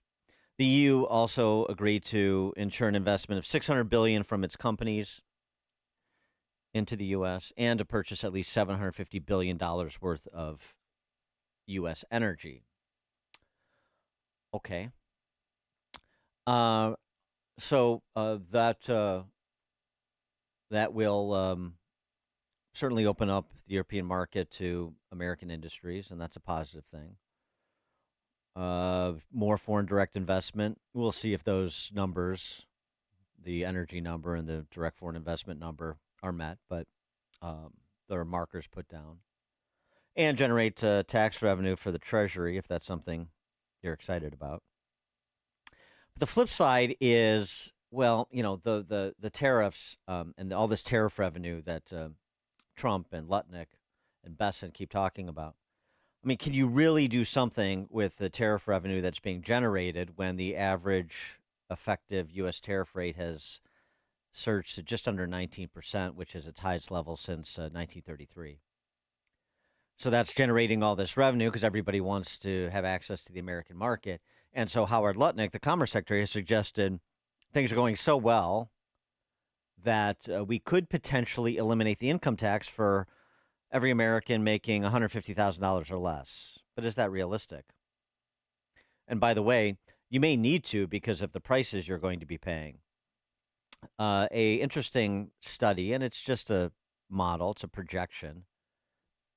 But if it turns out to be anywhere near accurate, people are going to feel it. They looked at short-run and long-run impacts of the tariffs in various sectors. Impact on prices, of course. The short run is, the initial hit before people retreat to cheaper substitutes. So there's a short run and a long run. In the metals, 41% increase, short run, 17% increase, long run. This is a study that was done, or a modeling that was done by the Visual Capitalist in conjunction with the Hinrich Foundation, which examines trade policy. I think the foundation is based in Asia. Anyway, 41 in short run, 17 long run. Clothing, 37 short run, 18% increase long run. Electrical equipment, 26 short, 13 long, and so forth. So, I mean, if that bore out, you're talking about pretty significant increases in the price tags on things like cars and clothes. So how does this all net out for America, and America being first? For more on this, we're pleased to be joined by Richard Reinsch, Editor-in-Chief of Civitas Outlook. Richard, thanks for joining us. Appreciate it. Hey, thank you for having me on. So let's start with the Lutnick claim that these trade deals that are being made, the tariffs that are being imposed, plus the foreign direct investment and the purchase of American goods, like from our energy sector, are going to fill the coffers of the Treasury such that you could eliminate the income tax. You realistically could eliminate the income tax for people making $150K or less. The short answer to that is unrealistic, and I think almost impossible. When people, economists have modeled the numbers, the revenue numbers that would be needed to recoup the loss in income tax, it's something about a multiple of 6 short. And when I mean a multiple of 6, we're talking the tariffs could potentially raise something like $150 to $200 billion of revenue, but you're going to need $700 to $800 billion of revenue to replace the income tax being hypothetically deleted for those income earners. So if you just think about that number now, Treasury has said, Scott Bessent has said, he thinks in 2025 they could raise. He said $300 billion. Sometimes he said $600 billion. Sometimes he said between those two. I think it is highly unlikely he's going to be north of $300 billion. We also have to remember, people are not static in relationship to what the government does to them economically. If tariffs are implemented in this manner, and it seems that they are going to be, it's highly likely people begin to change. As you talked about in your opening monologue there, people will start to change their consumption patterns. People will consume less. They'll look for cheaper substitutes. All of that will affect tariff income in the final number.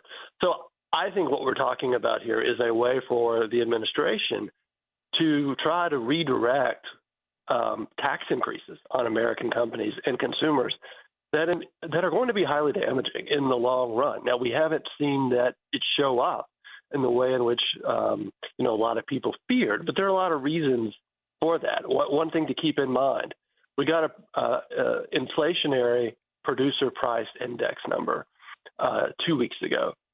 That's the number companies are paying for goods that they're going to use in retail. Then we also had sort of a soft number, consumer price index number, indicating we didn't have necessarily an inflationary episode. You have to reconcile those. Why is that? It suggests to me companies brought in a lot of inventory. They're selling down from the pre-tariff world. They're also eating cost currently, but they can only do those two things for so long before the price increases get passed down to American consumers. That's what's coming the rest of this year. I think we're already getting there. Right. And I mean, part of that run up in inventory, too, is because the environment was so unstable. The good news here, if you want to suggest these deals are good news, I mean, on balance so far, they seem to be marginally beneficial to America. But is that where you're providing some certainty because you have these frameworks that are been agreed to in principle that seem to be on the fast track to being codified, and so now you're starting to know what the environment is going to be with major trading partners like the EU. Yeah, I mean, I don't know that they're marginally beneficial. I would say that they are not marginally beneficial. You know, the EU, Japan, other large trading partners, they've all wisely made the decision to take the hit. Yeah, right. Because it's no good to destroy to impair your own economy in order just to exact revenge on what America's doing. It is also the case we're a very profitable market to be in. So in one sense, it can make sense for them to pay these tariffs. They're also thinking long term. I mean, if these tariffs have been imposed by the executive branch, they can also be undone by the next executive branch a few years down the line if the federal courts do not do it. And we have some pretty strong indications that the appellate court that has heard the case challenging the statutory authority of the president to implement the tariffs, that they might be open to a reversal. They were certainly very skeptical of the administration's claims in court. So that's all working there. You know, I would just say I haven't seen the EU agreement that you've referenced, and I haven't seen any of the other agreements that have been referenced. I've seen no legal framework, nothing solid, nothing concrete. Japan disputes that it's going to spend over $500 billion in investments into our economy. You know, how does that get enforced? How does the EU going to enforce and tell its companies to put money into our economy? Which, by the way, it kind of brings up this whole inconsistency because that actually brings about trade deficits. Foreign direct investment is a source of trade deficits, which the administration says are highly damaging. I don't think that they are. Trade deficits are just an accounting reality. But when you're talking about that, you kind of undercut your claim there. And then you have to take into account imports and exports are linked. If we're importing less because of higher tax rates on those imports, that's going to affect the amount of dollars Europeans have to buy our goods. That's going to affect the amount of dollars Europeans have to invest in our economy. That's sort of the flip side there. A trade deficit is really just foreigners don't buy your goods at the exact same rate. Why? Because they're actually investing in capital markets. They're investing in debt markets in America, which will decline under this new trade restrictive posture we've adopted. Yeah, I agree with you on trade deficits, and I am pretty much a free trader, so I'm not really on board with Trump's approach to trade policy. But to play devil's advocate with respect to these frameworks and with respect to the broad outlines of the deals that have been made public, and the EU one, I mean, this was presented this morning in the context of a document that's a trade framework agreement. But I hear what you're saying. But my question is, then, you know, we talk about the modeling on this side of it, but then those who are more inclined to favor more protectionist policies would say, well, right, but now we're going to be energizing certain sectors that have been falling behind because of unfair competition globally. And there are some things that we need to produce more of, maybe not completely, but more of for our national security interests domestically. Yeah. And so the net is going to be more industry here, more good paying jobs. And so you have to factor that into the equation too. So we can just take national security. Adam Smith would obviously concede that point in his writings, and I think every sane person would. We have to provide for our national security, and if any trade relationship would imperil that, then we have to, end that relationship. So I take that point. But that's really about China. Yeah. And if you're serious about that, then we actually did have a really good policy we were trying to put in place over 10 years ago called the Trans-Pacific Partnership Act, where we were trying to sign trade agreements with all of these nations around China, whereby we could reshore our trade and our commerce with those countries and have relationships with them and build up those countries as a counterweight to China. We threw that policy out. And so when you think about China now, the only solution is tariffs, export controls, all of these sorts of things, which I don't dispute. I don't dispute at all that China is a major problem, and we have to think about what we're doing there with commerce, and we obviously are. But what we're saying here, what the Trump administration is saying here is, one, all of these tariffs apply globally. They're rooted in inconsistent explanations. And by the way, all of the allies that have been with us since the end of World War II, all of the new allies that we need to cultivate in this competition with China, we actually undercut with these policies, including Japan, including Indonesia, including Taiwan. It doesn't make any sense what we're doing if that's your concern. So while I can understand reshoring things that we think are vital to national security, okay, and then you have to draw the line on what's the limit there. Manufacturing, our manufacturing industry, what seems to be missed here is jobs have been going down in our manufacturing sector for over 50 years. There's been noticeable decline since the 1970s. However, we have the most robustly productive manufacturing sector in the world. And even as those jobs have declined, its share of real GDP has remained remarkably the same. That's a testament to its productivity.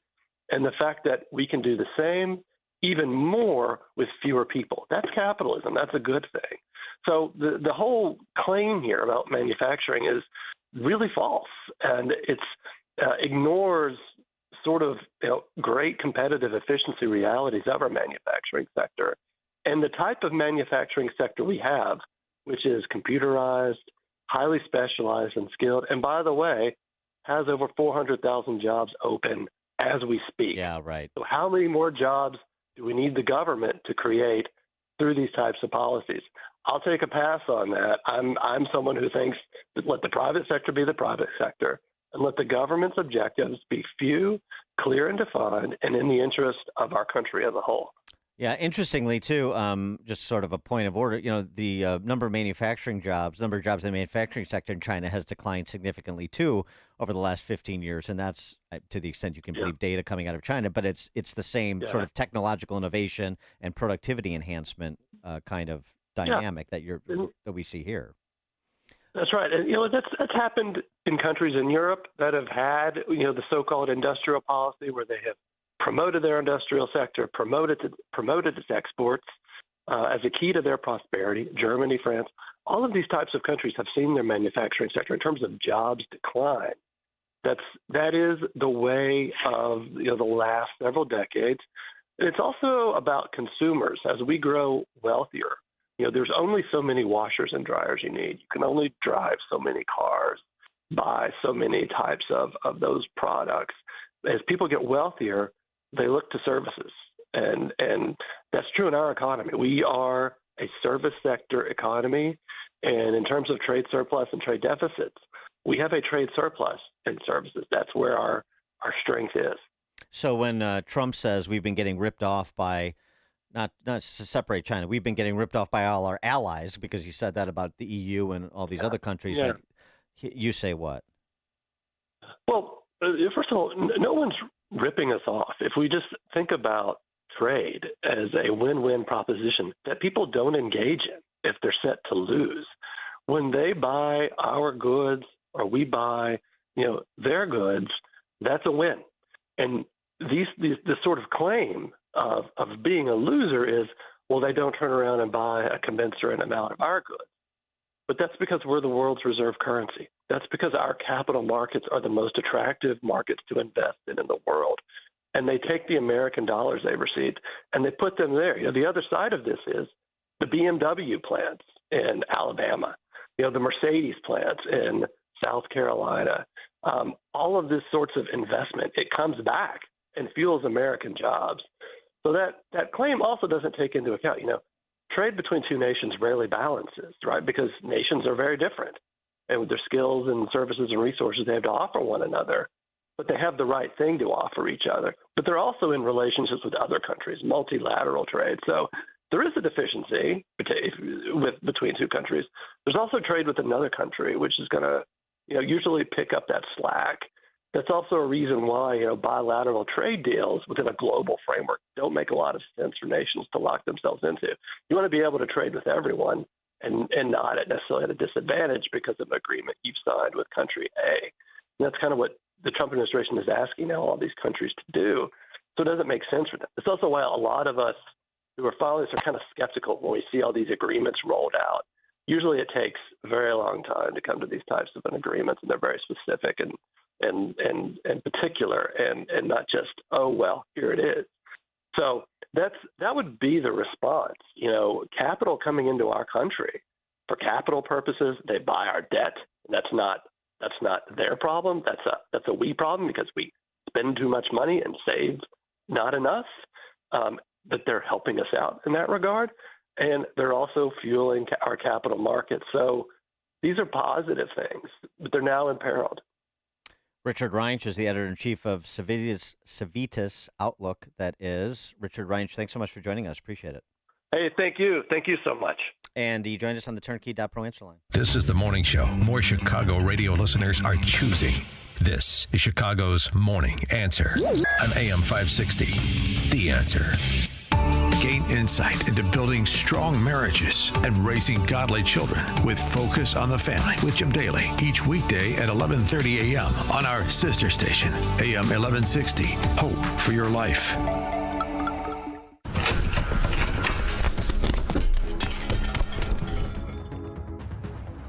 They took everything.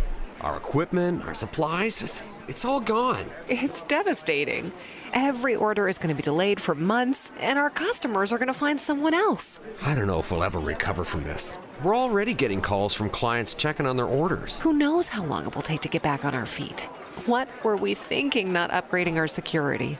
Don't let a break-in devastate your business. Protect yourself with Goldilocks. They'll create a customized security solution for you. From commercial doors with keyless entry to 24/7 alarm monitoring, they have you covered. Learn more at GoldilocksInc.com and have a security technician conduct an on-site assessment of your business. Plus, AM 560 listeners get their first 3 months of monitoring free with a new install. Call Goldilocks now. 708-889-5600. That's 708-889-5600. Goldilocks, Chicagoland's premier locksmith store and security systems company since 1981. Don't miss In Grace with Pastor Jim Scudder Jr. Now heard on Sunday mornings at 7:30. Tune in and find hope as Jim Scudder explores God's Word and His world each Sunday morning right here on AM 560. The Answer. AM 560. The Answer. Dan Proft here. Coming up at 8:08. We talked about this group a bit yesterday. Now we're going to hear from their COO, Locks and Loaded, Jewish Chicagoland residents learning how to defend themselves. Gail Pearlstein joins us at 8:08 to discuss the group. It is now 8 a.m. on AM 560, Chicago's Morning Answer. It's as if nothing were changing at all.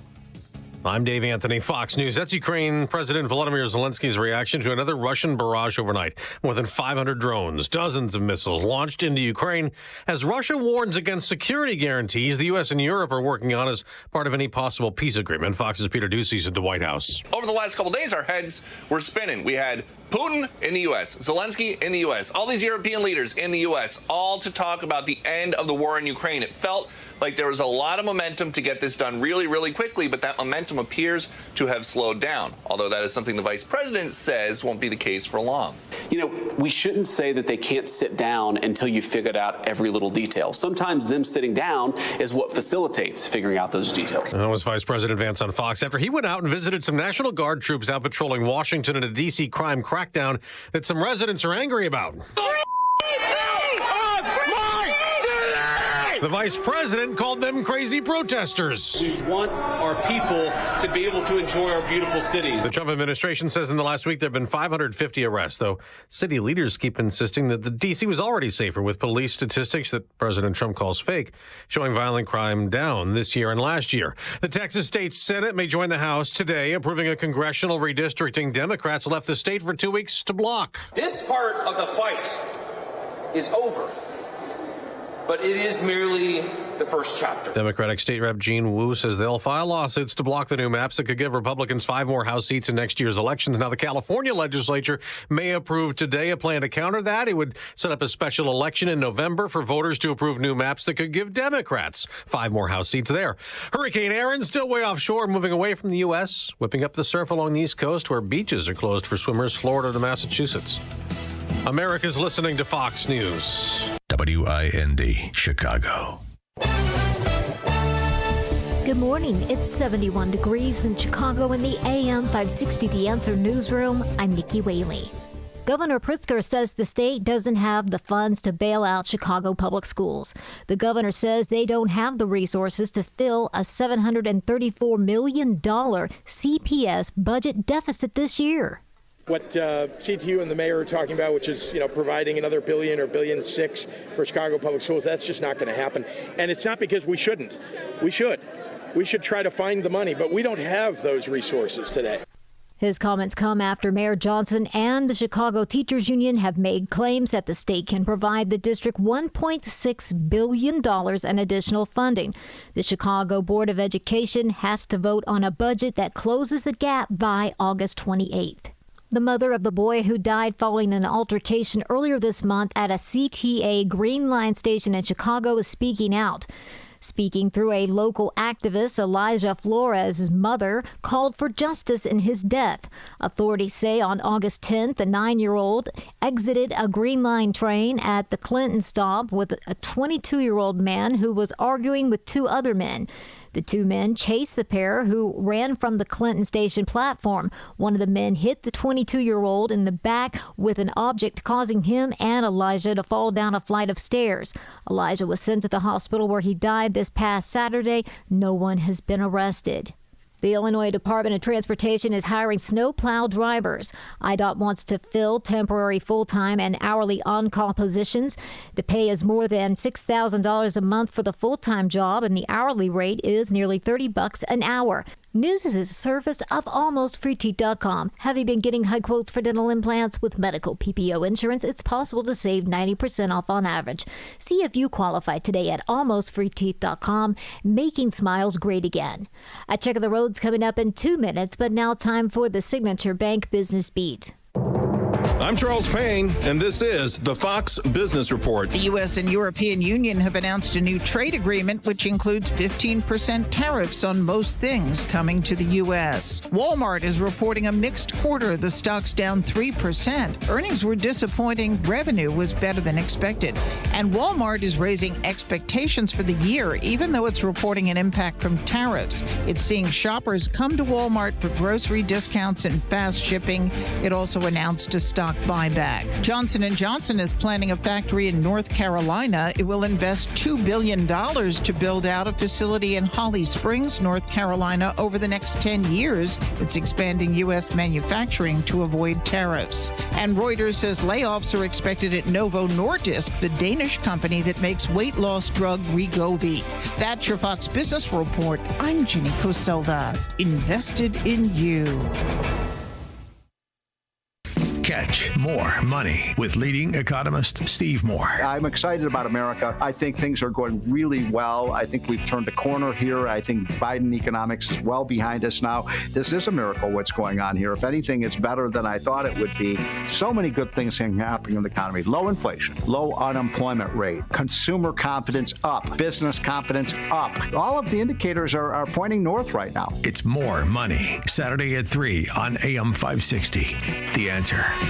This is an urgent announcement for anyone that's $10,000 or more in debt. Before you make another minimum payment, you need to know there are special programs that can completely free you of your debt. Total Financial Freedom can help you become debt-free in months instead of years. Resolve your credit card debt, signature loans, department store cards, internet loans, and timeshares. Call now at 800-533-6605 for a free consultation. For 17 years, Total Financial Freedom has helped thousands get out of debt. You can feel confident when calling because Total Financial Freedom is A+ rated by the Better Business Bureau and a Christian-owned company. Don't get stuck in the endless cycle of payments. You have the right to get your debt resolved and substantially reduce your monthly payments. Call Christian-owned Total Financial Freedom now at 800-533-6605. That's 800-533-6605. 800-533-6605.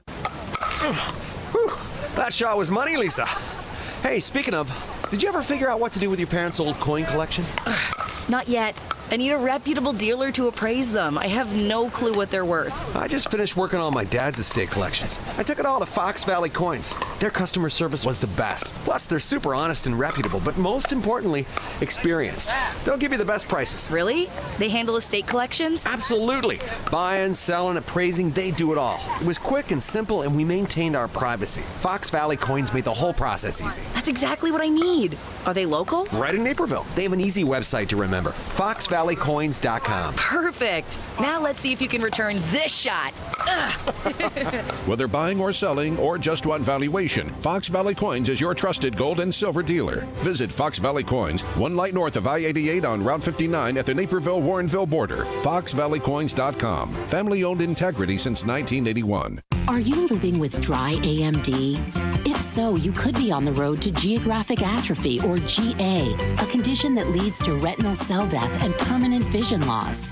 But with Izervay, you can slow it down and get it going slower. Izervay slows GA progression by targeting a key source of retinal cell death, which may help preserve your vision longer. Izervay, or Avastin Captid Pagel, is a prescription eye injection used to treat GA. Don't take it if you have an infection or active swelling in or around your eye. Izervay can cause eye infection, retinal detachment, or increased risk of wet AMD. Izervay may temporarily increase eye pressure. Your vision may be impaired after an eye injection or exam. Don't delay. Ask your doctor about Izervay today. Izervay gets GA going slower. Visit Izervay.com. That's IZERVAY.com. Paid for by Astellas Pharma. From the Team Hochberg Traffic Center, I'm Nikki Whaley. On the Edens, inbound from Lake Cook to Montrose, 17 minutes. Inbound, outbound, about 26 minutes. On the Kennedy, inbound from Montrose to the Burn Interchange, 32 minutes. Outbound, about 30 minutes. On the Eisenhower, inbound from Wolf to the Old Post Office, 48 minutes. Outbound, about 35 minutes. On the Stevenson, inbound from the Tri-State to Lakeshore Drive, 46 minutes. Outbound is about 33 minutes. Traffic is a service of Turnkey. Turnkey is the key to cyber protection. For a limited time, Turnkey is offering all new customers their first month of service free, including Microsoft licensing, antivirus, anti-malware, data backup, plus 24/7 help desk support. Visit turnkey.pro today. Chicago's Morning Answer continues next, but now I check your forecast from the National Weather Service. Today will be pleasant with plenty of sunshine and a high of 78. Tonight will be clear with a low of 64. Tomorrow, expect a mix of sun and clouds with a high of 82. Saturday will be mostly sunny with a chance of a thunderstorm in a few areas and a high of 83. Sunday will be partly sunny, breezy, and less humid with a high of 74. I'm meteorologist Jason Caterina on AM 560, The Answer. Get the latest weather, traffic, and news updates online at 560theanswer.com. Now, from the Signature Bank Studios. This is Chicago's Morning Answer with Dan Proft on AM 560. The Answer.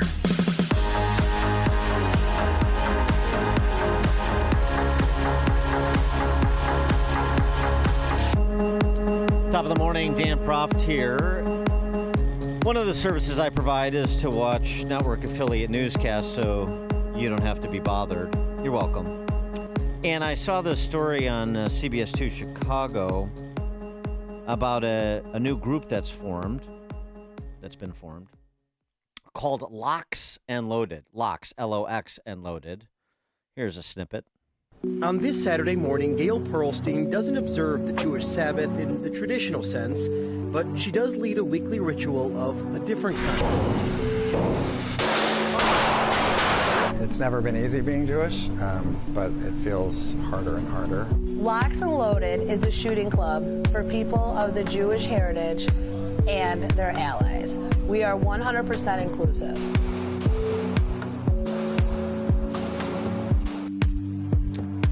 Yeah, Locks and Loaded. And by the way, the guy that was interviewed there talked about it feels more difficult these days to be Jewish.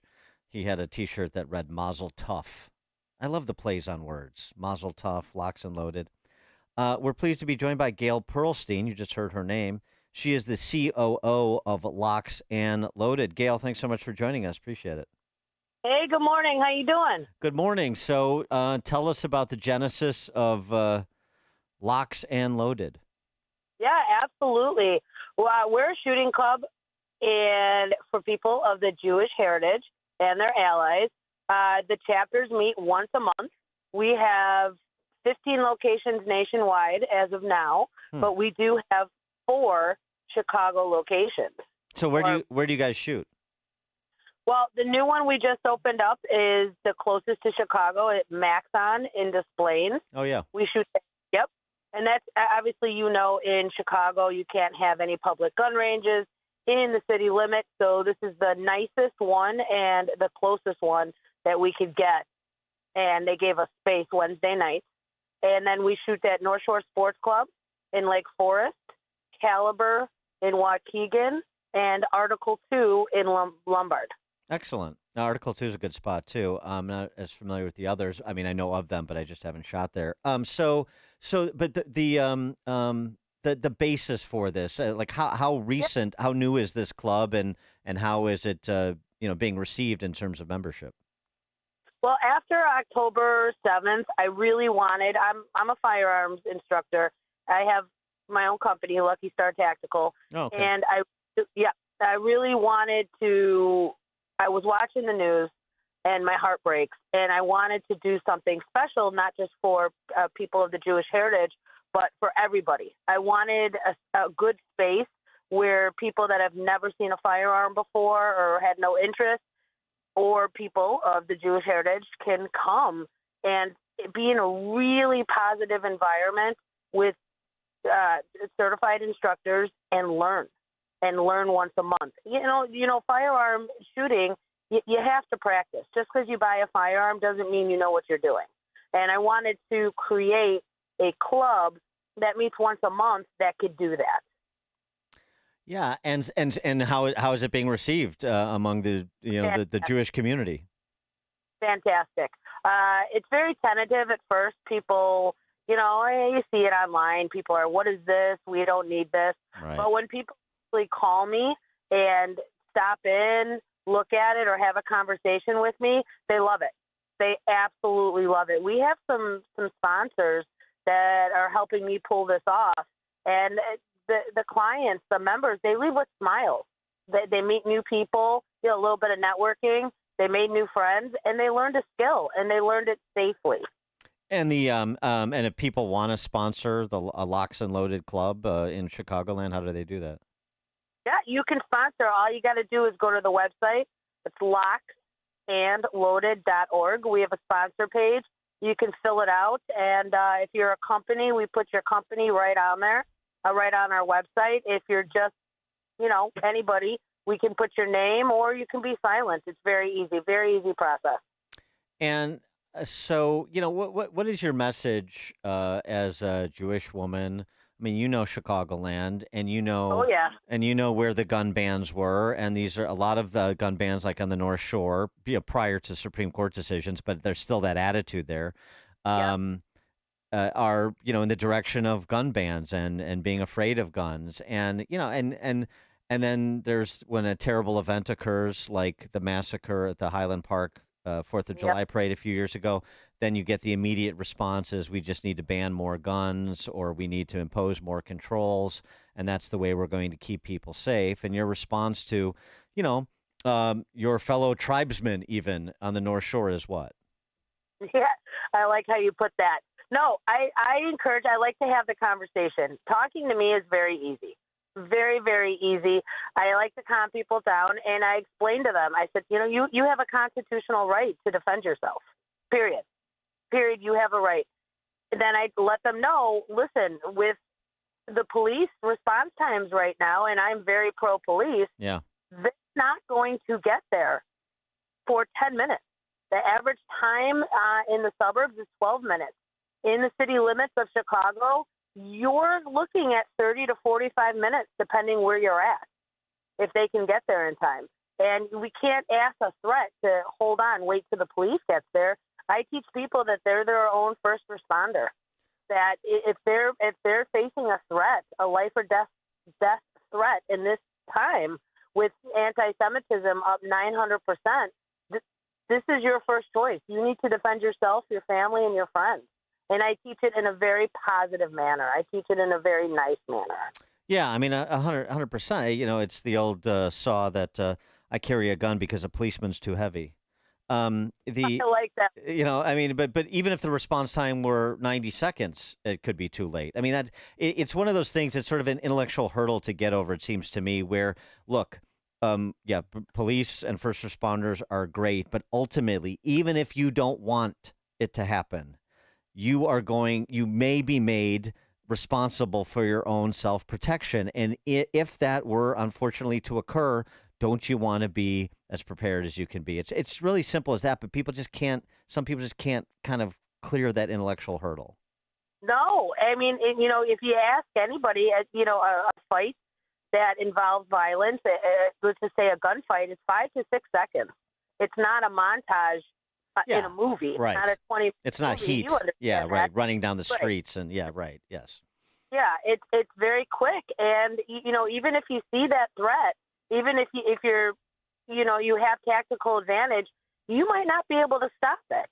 And at the end of the day, I'm not walking around the streets, looking to hurt somebody. I just want to come home and be alive. So that's the mentality that I'm teaching. Yeah, and so what's your background like? What was the impetus for you to become a firearms instructor? I mean, I know the group, I get that, in October 7th. Yeah. But you personally, in your relationship with firearm safety and fire and self-protection. It's a funny story. I go to get my renewal. Probably 6 years ago, I go to get my renewal. And, you find a firearms instructor, you pay them, you schedule a time, you go get your CCL renewal. And the instructor could care less. The instructor could care absolutely less. He wasn't answering any questions. He seemed like it was a pain for him to be there. We go to the range to do the qualification. He was on his phone. He wasn't even paying attention. Just because of my background, how I was raised, I was able to safely help a couple people that he could care less at and help them qualify. He didn't even realize it. And I thought to myself almost 4 years ago, I could do this way better. So I did it. That's awesome. I want to bring that client service, that customer service aspect to it. I always say, when you're a client of mine, you're always a client. I always answer my emails. In the 2A world, there's a lot of questions. It's not just cut and dry. What do I do here? How do I do this? Where do I buy this? I like to guide myself or guide my members and my clients to the best places. I have a fantastic, I'm not just trying to drop a line here, but I have a fantastic firearms store just outside Chicago that offers my clients a special discount. And they give personalized service. So when you walk in there, you feel special. You feel like a VIP. I mean, you can promote it if you want to. You want to say the name? Suburban Sporting Goods in Melrose Park. Oh, okay. Jim takes care of my clients wonderfully. I mean, when you walk in there and you go to Suburban Sporting Goods, you walk in there, you're a VIP. Yeah. He takes excellent care of you. And that's the kind of service and client services that not only do I want Locks and Loaded to have, but I have with Lucky Star Tactical. And just out of curiosity, like what's the distribution in the club between men and women? Are you getting a lot of women? Yeah. Actually, I would have to say about 70-30. 70% men, 35% women. Oh, yeah, all the time. And the age groups are all over. It's wonderful. Okay. And the club the club that meets in Des Plaines meets when? Wednesday nights, did you say? Wednesday nights. 5:30 to 8. So it's. I wanted to get something as close as I can to the city limits of Chicago, so people from West Rogers Park, Lincoln Park, downtown could get there and kind of wrangle rush hour traffic. Yeah. You streets right there. We're right next to O'Hare, so it's super easy and it's nice range. It's very modern. The management was very welcoming. It's a really nice range. All right. Gail Pearlstein, she is the COO of Locks and Loaded. For more information, to sign up, to sponsor the Locks and Loaded chapter or chapters around Chicagoland or elsewhere for that matter, she said, would you say 15 nationally? You got it, 15. All right, hopefully and growing. Gail Pearlstein, locksandloaded.org. Locksandloaded.org is the website. Gail, thanks so much for joining us, and continued success with your training. What's it? Lucky Strike is the name of your company? Lucky Star Tactical. Lucky Star Tactical. That's Gail Pearlstein. Good luck with the business and the Locks and Loaded clubs. Thanks for joining us. Yeah, thank you so much. You come shooting. Join us anytime. All right, very good. And she joined us on the Turnkey.pro answer line. This is Chicago's Morning Answer. Your show keeps me alive during the week. There's nobody I'd rather listen to between 5 and 9 in the morning than you guys. On AM 560, The Answer. Be prepared for tax changes in 2025. Without a solid strategy, you could risk losing more of your hard-earned savings than necessary. Bestgen Wealth Partners can help develop proactive tax plans designed to help keep more money in your pockets. Visit GetRetiredStayRetired.com for a free review. Advisory services offered through Bestgen Advisors, LLC, an SEC registered investment advisor. Securities offered through Private Client Services, LLC, member FINRA and SIPC. Private Client Services and Bestgen Advisors, LLC are unaffiliated entities. Any information discussed does not constitute investment advice. Bestgen Advisors and Private Client Services do not offer tax legal advice. Hey, if you're sending your child off to college this fall, make sure you give them more than a backpack and a laptop. You need to give them peace of mind. This world is a very dangerous place. Go to Byrna, B-Y-R-N-A. It is the less lethal launcher, and it is the ultimate off-campus protection without the legal, financial, or emotional burden of using a firearm. I carry one every single day. I recommend anyone concerned about personal safety or the safety of their family, you need one as well.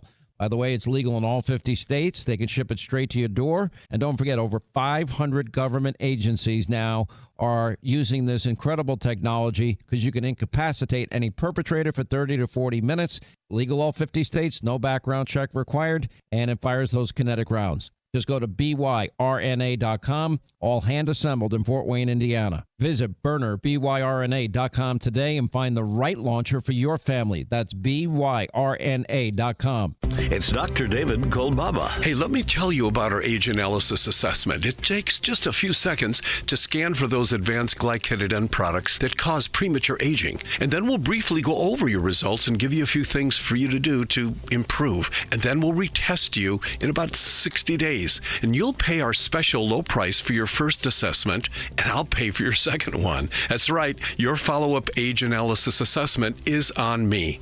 And we're going to compare your biologic age with your chronologic age, and then we're going to help you determine if your biologic age is on par with your chronologic age. But you got to make that call today, not tomorrow, but today.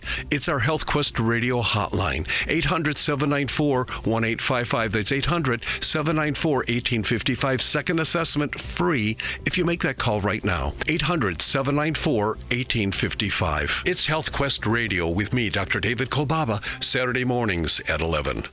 Do you owe $10,000 or more in credit card debt or personal loans? With credit card debt at all-time highs, Debt Relief Advocates is urgently notifying consumers of debt relief now being made available, designed to aid consumers with out-of-control credit card debt. Those who qualify and enroll for this relief program will only have to pay back a fraction of what they owe. This is not bankruptcy or a debt consolidation loan. This is a relief program that credit card companies would rather you not know about, as it ends your debt nightmare and saves you lots of money. Consumers owing at least $10,000 in credit card debt or personal loans can now take advantage of this debt relief as the cost of living skyrockets. Debt Relief Advocates has established a relief hotline for you to call to learn what debt reduction you may qualify for. For this free information, call 800-422-1609, 800-422-1609, 800-422-1609, or simply visit godra.com.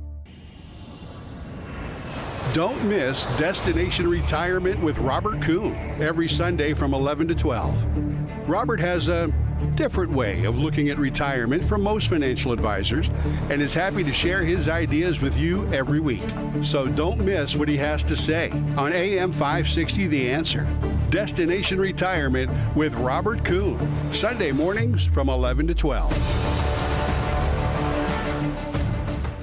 People ask questions. Why is the sky blue? What's the meaning of life? Why can't I eat candy for breakfast? But at Penny Mustard, most of the questions are about the penny sectional. How can a sectional sofa look so majestic and feel so comfortable at the same time? Can I get this in fabric or leather? Can I eat candy for breakfast while sitting on the penny sectional? The penny sectional, starting at $62.45 at Penny Mustard. 7 locations throughout Chicagoland. PennyMustard.com. Better versions of what people want. AM 560, The Answer. Top of the morning, Dan Proft here. Don't know if you've been watching any of the Bears preseason, but Tyson Bagent, backup quarterbacks, played pretty well. So well that it was announced yesterday he has earned a 2-year, $10 million contract extension, which is pretty great for him and for his family. And pretty good story coming from, Division II Shepherd College in West Virginia. Here was his reaction when the press asked him about it. Yeah, I think that, a lot of people don't know this, but, my dad is he's my right-hand man, and he didn't even have running water until he was in high school. So there's definitely a lot of things and people that I think I could certainly help with this gift I've been blessed with. But yeah, just little things like that. Like, I don't really know anybody back at home with any money. So yeah, it feels good. I mean, it's certainly a weight off my shoulders and my family's shoulders. And yeah, it definitely means a lot. Pretty easy guy to root for. It's fun to see him play well and stick around. It's fun to see a professional athlete express gratitude, like you just heard from Tyson Bagent, even getting emotional. And his dad, who you just mentioned, I'm sure you recall, maybe it's been a minute since we haven't had football for a while, but he's like, his dad's like a world champion arm wrestler, Travis Bagent. And it's like a really fun guy on the sidelines, and you've seen him hanging out and interviews and things like that. So, it's fun to have some of these players and the Bears to root for, and Tyson Bagent is one of them. Coming up at 8:38, we'll turn our attention to Eastern Europe. Our friend and former First Deputy National Security Advisor, KT McFarland, joins us to talk about Russia, Ukraine. That is at 8:38. Now we check the headlines.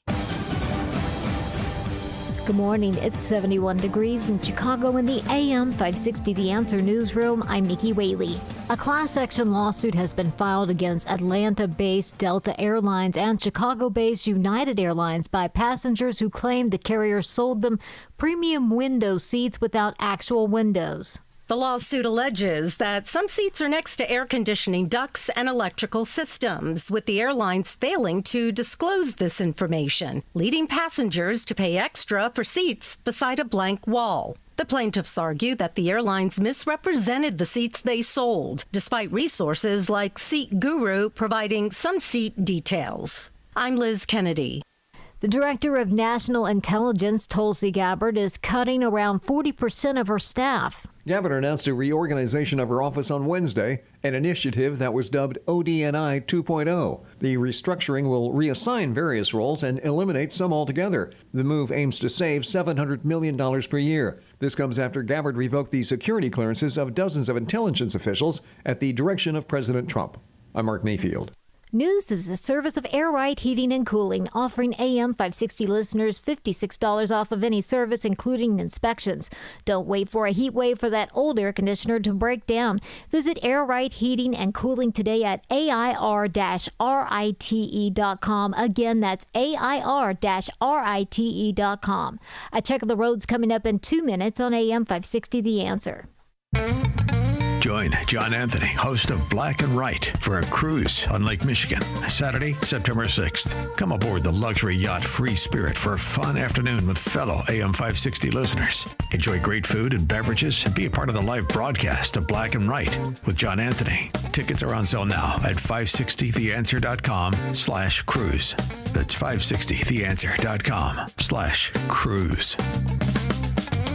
Okay, this basement is unreal. You've got a bar, theater, seats.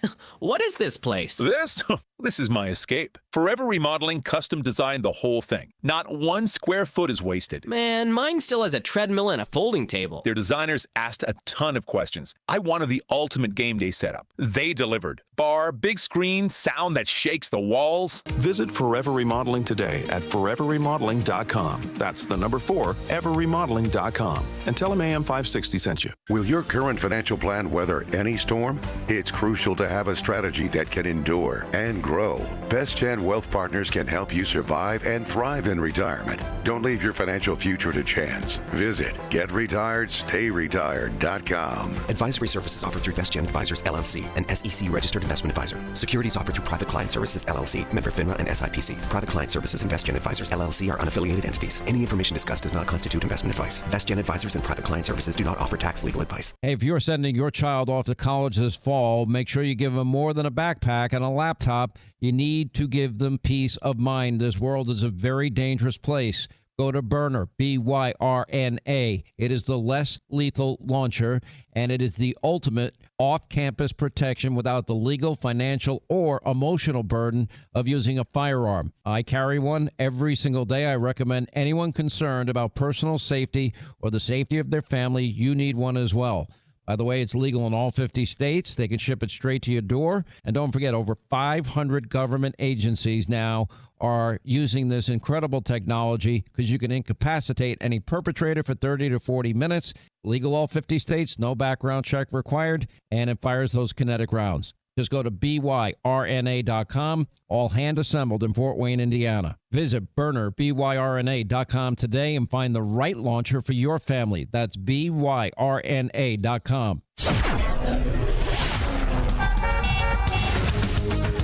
From the Team Hawkberg Traffic Center, I'm Nikki Whaley.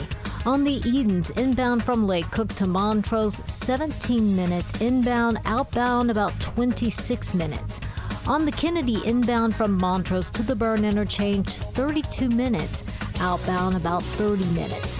On the Eisenhower, inbound from Wolf to the Old Post Office, 48 minutes. Outbound, about 35 minutes. On the Stevenson, inbound from the Tri-State to Lakeshore Drive, 46 minutes. Outbound is about 33 minutes. This report is sponsored by Payday. Hardworking people need a hardworking candy bar, packed with peanuts and filled with golden caramel. Payday is definitely working hard for you, so grab one now to power you through the day. Payday Peanut Caramel Bar. Get to it. Chicago's Morning Answer continues next, but now check your forecast from the National Weather Service. Today will be pleasant with plenty of sunshine and a high of 78. Tonight will be clear with a low of 64. Tomorrow expect a mix of sun and clouds with a high of 82. Saturday will bring mostly sunny skies with isolated thunderstorms possible and a high of 83. Sunday will be partly sunny, breezy, and less humid with a high of 74. I'm meteorologist Jason Caterina on AM 560, The Answer. Get the latest weather, traffic, and news updates online at 560theanswer.com. Now, from the Signature Bank Studios. If you're looking for the latest news, insight into what it means, and the sharpest opinion, there's only one station in Chicago where you can turn, and it's this one. We're AM 560, The Answer.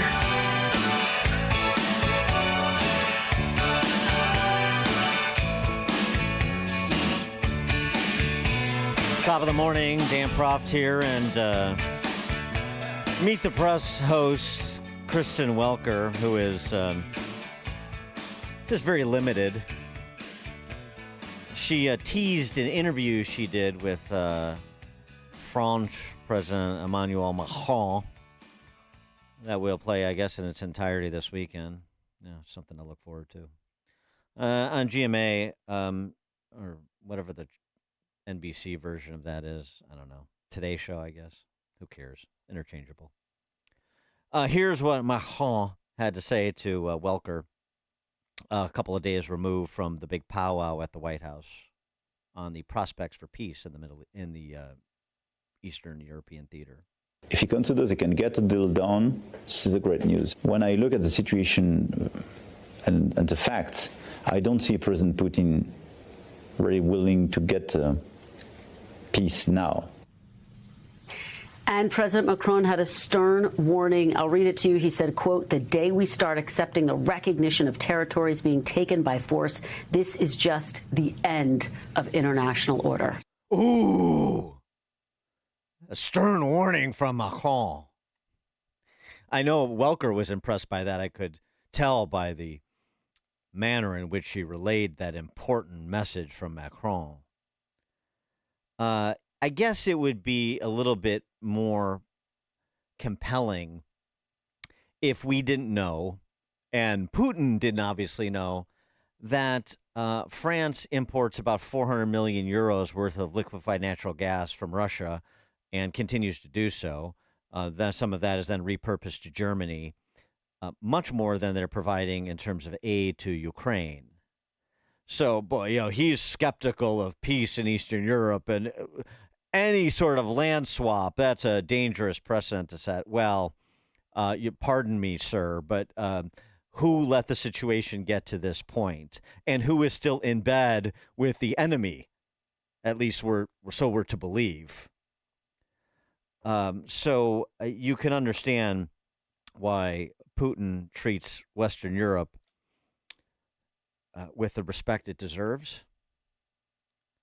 So where does that leave President Trump and the prospect for any sort of cessation of hostilities short of a Russian conquest of Ukraine, if you believe that is what's in Putin's interests, which is also a debatable statement.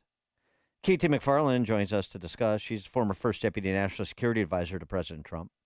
Also author of the book Revolution, Trump, Washington, and We the People. KT, thanks so much for joining us.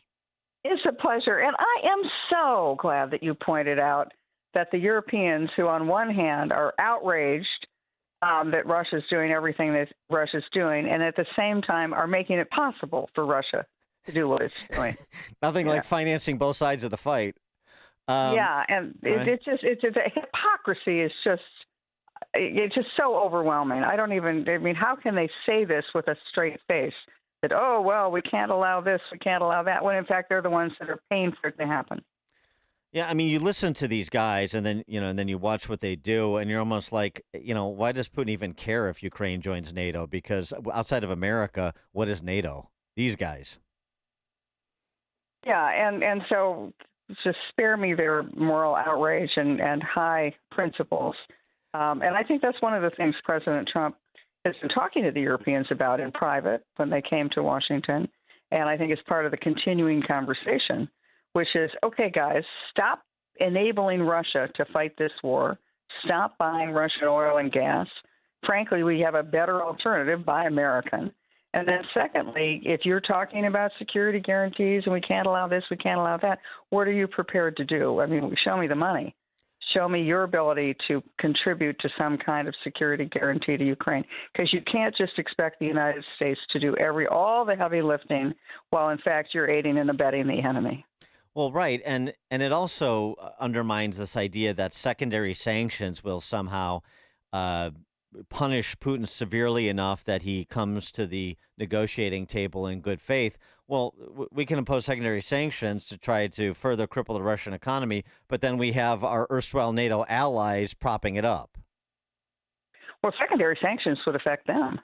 That's the kind of what they're not talking about. Yeah, right. If we have secondary sanctions, means that we punish any country that's buying Russian oil, whether it's directly or indirectly. And as you point out, European countries are buying it in many cases indirectly.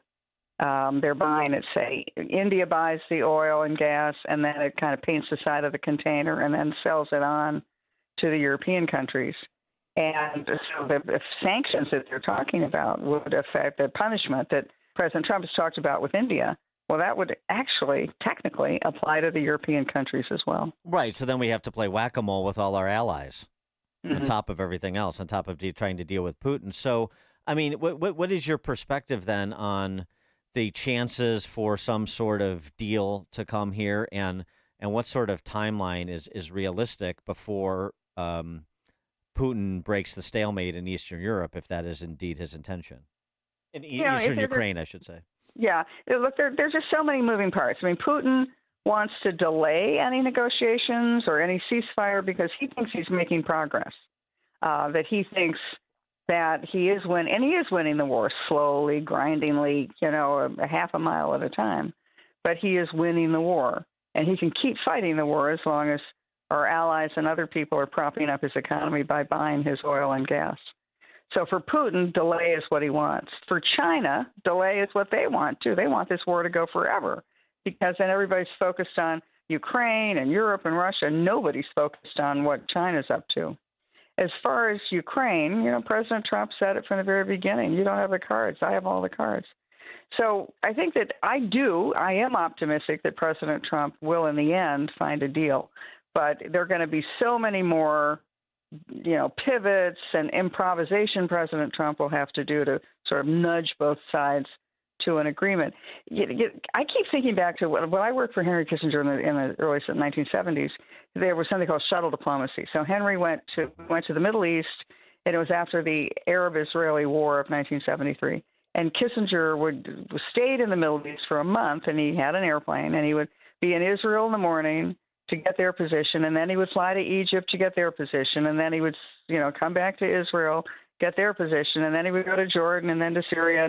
At the end of a month, he was able to push them all towards an agreement. We're having shuttle diplomacy now, but the shuttling is the other countries are coming to see President Trump. But it's that sense of urgency and immediacy and momentum that don't underestimate how important that is. That kind of pushes everybody forward. You don't want to be the one who's sort of left out of the picture. So President Trump is right to keep pushing this at sort of warp speed. And when he finished at the White House 2 days ago, and I forget which leader said, well, great, let's reconvene in 2 months' time. And Trump said, 2 months' time? That's an awful lot more people that are getting killed. Let's reconvene right away. And right. So by pushing, I think that, in fact, is something that affects everybody, not just the Europeans, not just Ukraine, but Russia, too. Well, and as part of that sense of urgency, because I've seen some estimates to this effect, that Ukraine may have a few more months only in terms of their ability to sustain the war effort and hold out. Ukraine is running out of people, and Ukraine is not yet running out of weapons because President Trump has decided to continue to sell them weapons, but we're not paying for it anymore. I mean, we were on the hook for giving them the weapons, and we were paying for it, and it was to the disadvantage and taking away from our own military capabilities. At least the Europeans are paying for that. Mm-hmm. So that I see going forward. But, President Trump, the genius that he has of trying to thread the needle, it is such a tough lift because on one hand, he wants to have the war over with Ukraine having some sort of country left and having a good relationship with Ukraine. And at the same time, he wants to have a good relationship with Russia when it's over because what this is really one of the sort of driving factors of President Trump, who's like 5 chess moves ahead of everybody else, is that he wants to make sure that the Russians and the Chinese don't have an enduring friendship that is aimed against the United States. So he wants to bring Russia into a better bilateral relationship with the U.S. We don't have one now. And so what he wants to do is have the war be over, but at the same time having Russia be a friend. So he could have the war be over and Russia being a friend by just forsaking Ukraine. He doesn't want to do that. He could protect Ukraine by putting these secondary crippling sanctions to try to destroy the Russian economy. But then what does he do? What does that do for Russia? It may bring them to the negotiating table on Ukraine, but what it does is shove them into the arms of the Chinese, which is the last thing we want. So Trump's trying to thread that needle. How do you have a deal? How do you make sure that Russia and Ukraine are your friends after the deal is done? How do you have a deal that has a chance of being sustained and kept for the next several years? And then I think he's looking ahead to what is the U.S.-Russian relationship going forward? And is Ukraine going forward after the war is done? Is Ukraine has an opportunity, if they seize it, to be a prosperous country? They have a lot of economic resources. They have agricultural resources. They have natural resources. They have a well-educated population. So after the fighting stops, again, Ukraine's losing the war, but after the fighting stops, Ukraine could win the peace. And so, as part of threading that needle, those sort of offhanded comments he made, or maybe not so offhanded, maybe that's unfair. The comments he made in the direction of security guarantees that Europe will provide manpower because they're there, and will provide the air support. Sort of just generally talking about what the form of a security guarantee for Ukraine could look like with America's participation. Is that threading the needle such that our European allies know that Trump is committed to America being there as a backstop? He's not going to make Europe go it alone. I don't think President Trump has answered a question about would that involve U.S. air defense. And he's been, I think, non-committal. Some people have jumped on that and say, oh, right, the Americans are going to participate. We're not going to have boots on the ground, but we're going to provide air cover. I don't think President Trump's quite gotten there yet. I don't think he's committed himself to that. Okay. What he has committed himself to is that no U.S. military involvement, no U.S. military troops on the ground, no Marines are heading there. And he's also committed to this is not a NATO war with Russia. So I think that's part of the negotiating leverage. But what would President Trump do to help guarantee? Well, as President Trump said to my Fox News colleague Brett Baer when he was heading out to the summit with Putin, he said, look, I'm not going to tell you what my position is. I don't know. I've got to have the ability to bob and weave and improvise and pivot in order to get to where he wants. And, Dan, I mean, you and I have talked before about sort of the bigger picture stuff and what makes people tick. I think what makes Trump tick and why he's so successful at this stuff when nobody else has been is because he approaches it as a businessman. For him, time is money. He's a real estate developer. Until he builds that building, he doesn't have any money. He doesn't get the profit. Up until he builds the building, he's just got losses, right? He has to buy the land. He has labor, raw materials he has to buy. He also doesn't have a clear sense of how he builds the building. He might encounter real problems along the way, whether supply chain problems, political problems, labor problems. So he wants to be able to improvise at each step. And that's why he's so different from any politician. A politician is worried about the next election, not building the building. He's worried about, okay, it can't look like I've made any mistakes here, so I've got my plan A, and if it doesn't work, I'm going to have more plan A, because otherwise I'll be held politically accountable. But for President Trump, he has a plan A, he has a plan B, he has a plan C, he has a plan D, and he's constantly improvising. So that's why I think in the end he gets there. I don't know how he gets there, what the steps will be. I doubt if he knows the steps along the way, but he'll improvise until he gets there. How much in Trump's mind does the deal that he struck with Ukraine on minerals, on rare earths, how much does that vest the United States in Ukraine's future in President Trump's mind, do you think? I mean, I can't, again, nobody speaks for President Trump but President Trump.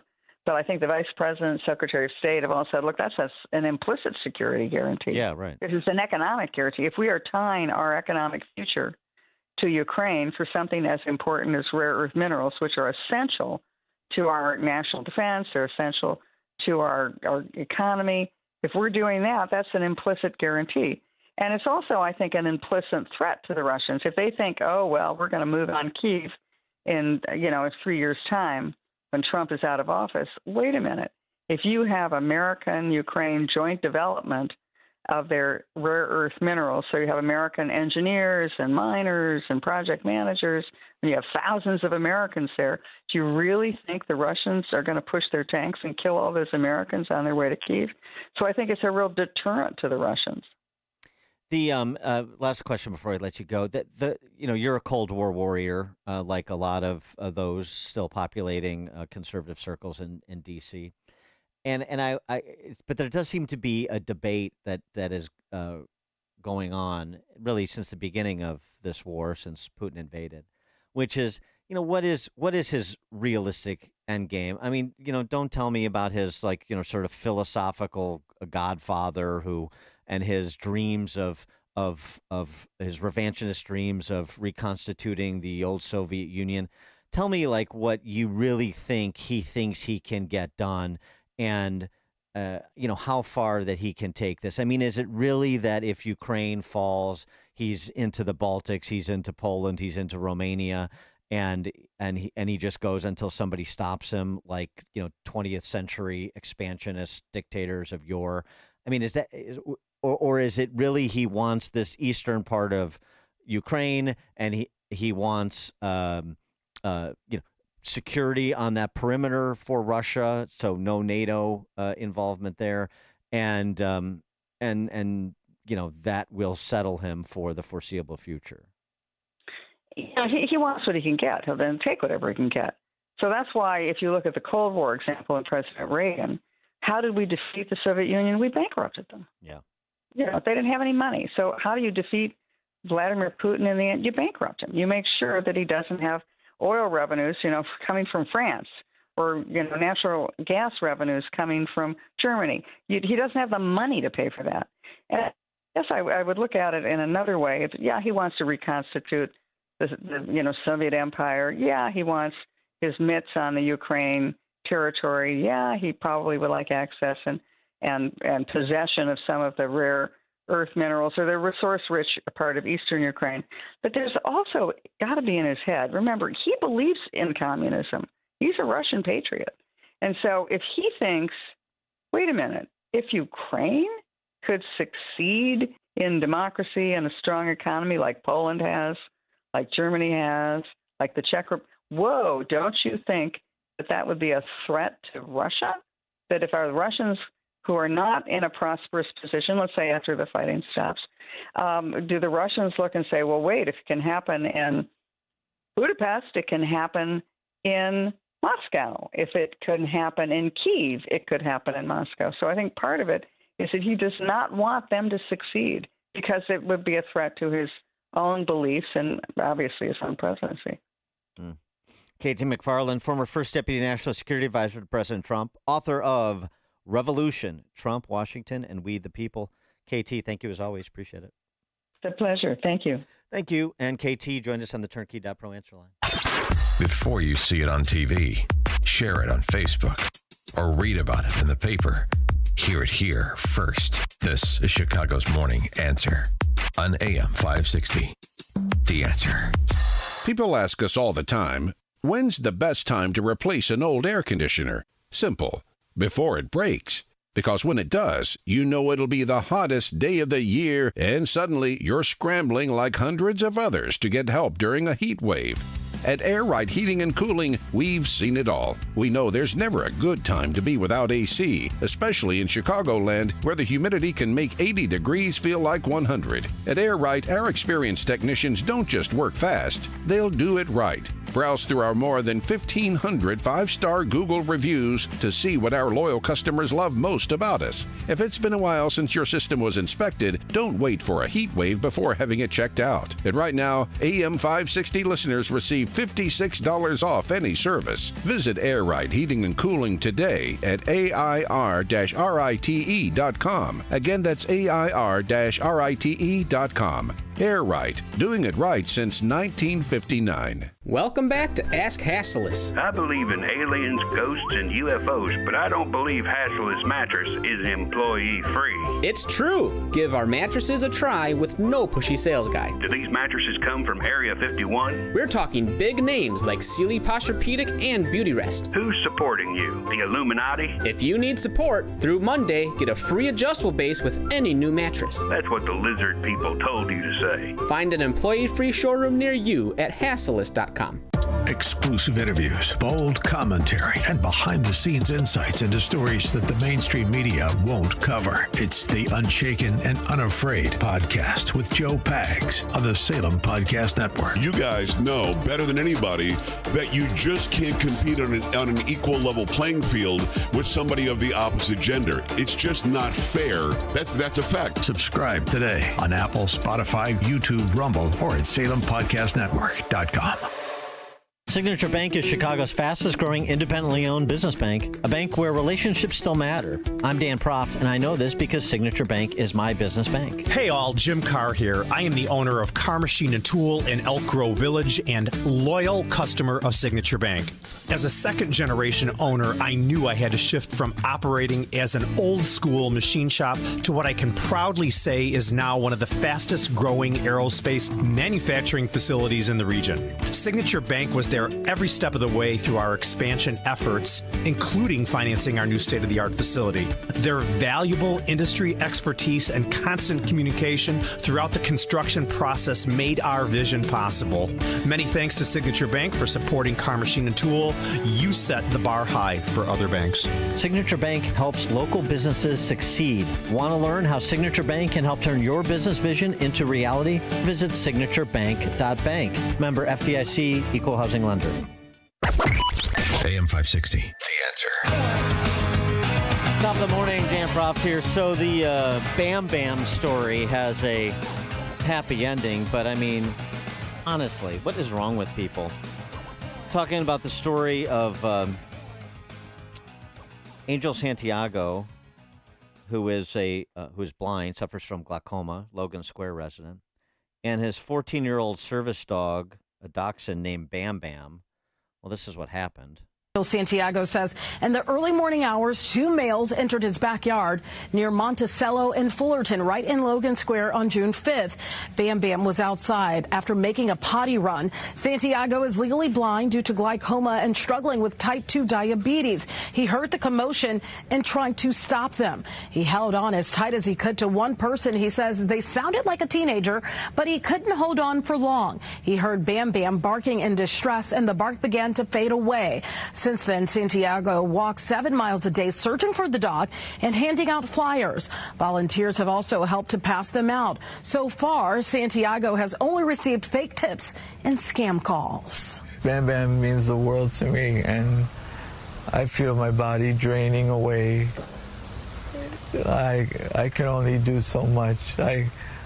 I promise that I will keep walking and walking and walking, yelling his name out. But if you can just help me and with your own eyes and see if you can spot him for me, let your eyes be mine and look out for Bam Bam for me, please. I beg of you to help me.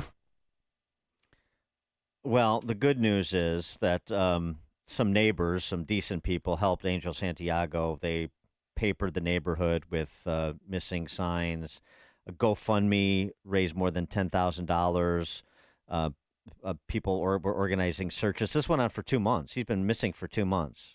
Well, on Tuesday night, Chicago police said an unidentified man and woman dropped off the white and yellow dachshund mix at the 16th District Police Station, and it was Bam Bam, Angel Santiago's 14-year-old service dog. And they were reunited, and he's in good health, Bam Bam. And Angel Santiago, as you heard, is in better health now that his dog has been returned to him. But, I mean, the two teens, you steal a service dog from a blind man. I think the same effort should be put forward to finding those two people who did it for obvious reasons, to holding them up for public shaming and prosecution. And the people who called with scam tips to try to collect money. It's a mixed bag out there, I suppose. Anyway, glad to see that Bam Bam and Angel Santiago have been reunited. That's the important thing. Thank you for joining us on another edition of Chicago's Morning Answer. Back tomorrow. It is now 9 a.m. on AM 560, Chicago's Morning Answer. Did he help a cover-up to mislead us? I'm Dave Anthony, Fox News. A Republican-led House committee is about to question yet another ex-Biden advisor in a probe into the former president's mental fitness and if a decline was covered up. Ian Sams was the one that came out and was the first to attack the Her report. when it came out, when her stated the obvious that the president was in a deep decline. Oversight Committee Chair James Comer referencing Special Counsel Robert Hur, who led a Biden classified documents investigation and concluded the then president was an elderly man with a poor memory. Hours after President Trump posted on Truth Social, any California school district that does not adhere to our transgender policies will not be funded. The Department of Health and Human Services has cut off funding to the state's sex education program. Assistant HHS Secretary Andrew Gradison just told Fox California refused to make changes. FAFO. Under the Trump administration, if you continue to push radical ideology on our children, we will not pay for it anymore. In California, state lawmakers may approve today congressional redistricting to counter what Texas is doing. This is about the Democratic Party now punching back forcefully and very intentionally. Governor Gavin Newsom's plan would set up a special November election to let voters approve new maps that could give Democrats 5 more House seats in the 2026 elections in California. The GOP-led Texas State Senate could join the House today, approving their new districts that could give Republicans 5 more seats. There's no sign of progress stopping Russia's war in Ukraine, despite President Trump's recent meetings with the leaders of both countries pushing for peace. It was one of the heaviest attacks of the year as Russia launched 574 drones and 40 missiles across Ukraine. The Ukrainian Air Force says the attacks mostly targeted western regions of the country, where much of the military aid provided by Western allies is believed to be delivered and stored. That's Fox's Stephanie Bennett. America's listening to Fox News. WIND, Chicago. Now, your official weather.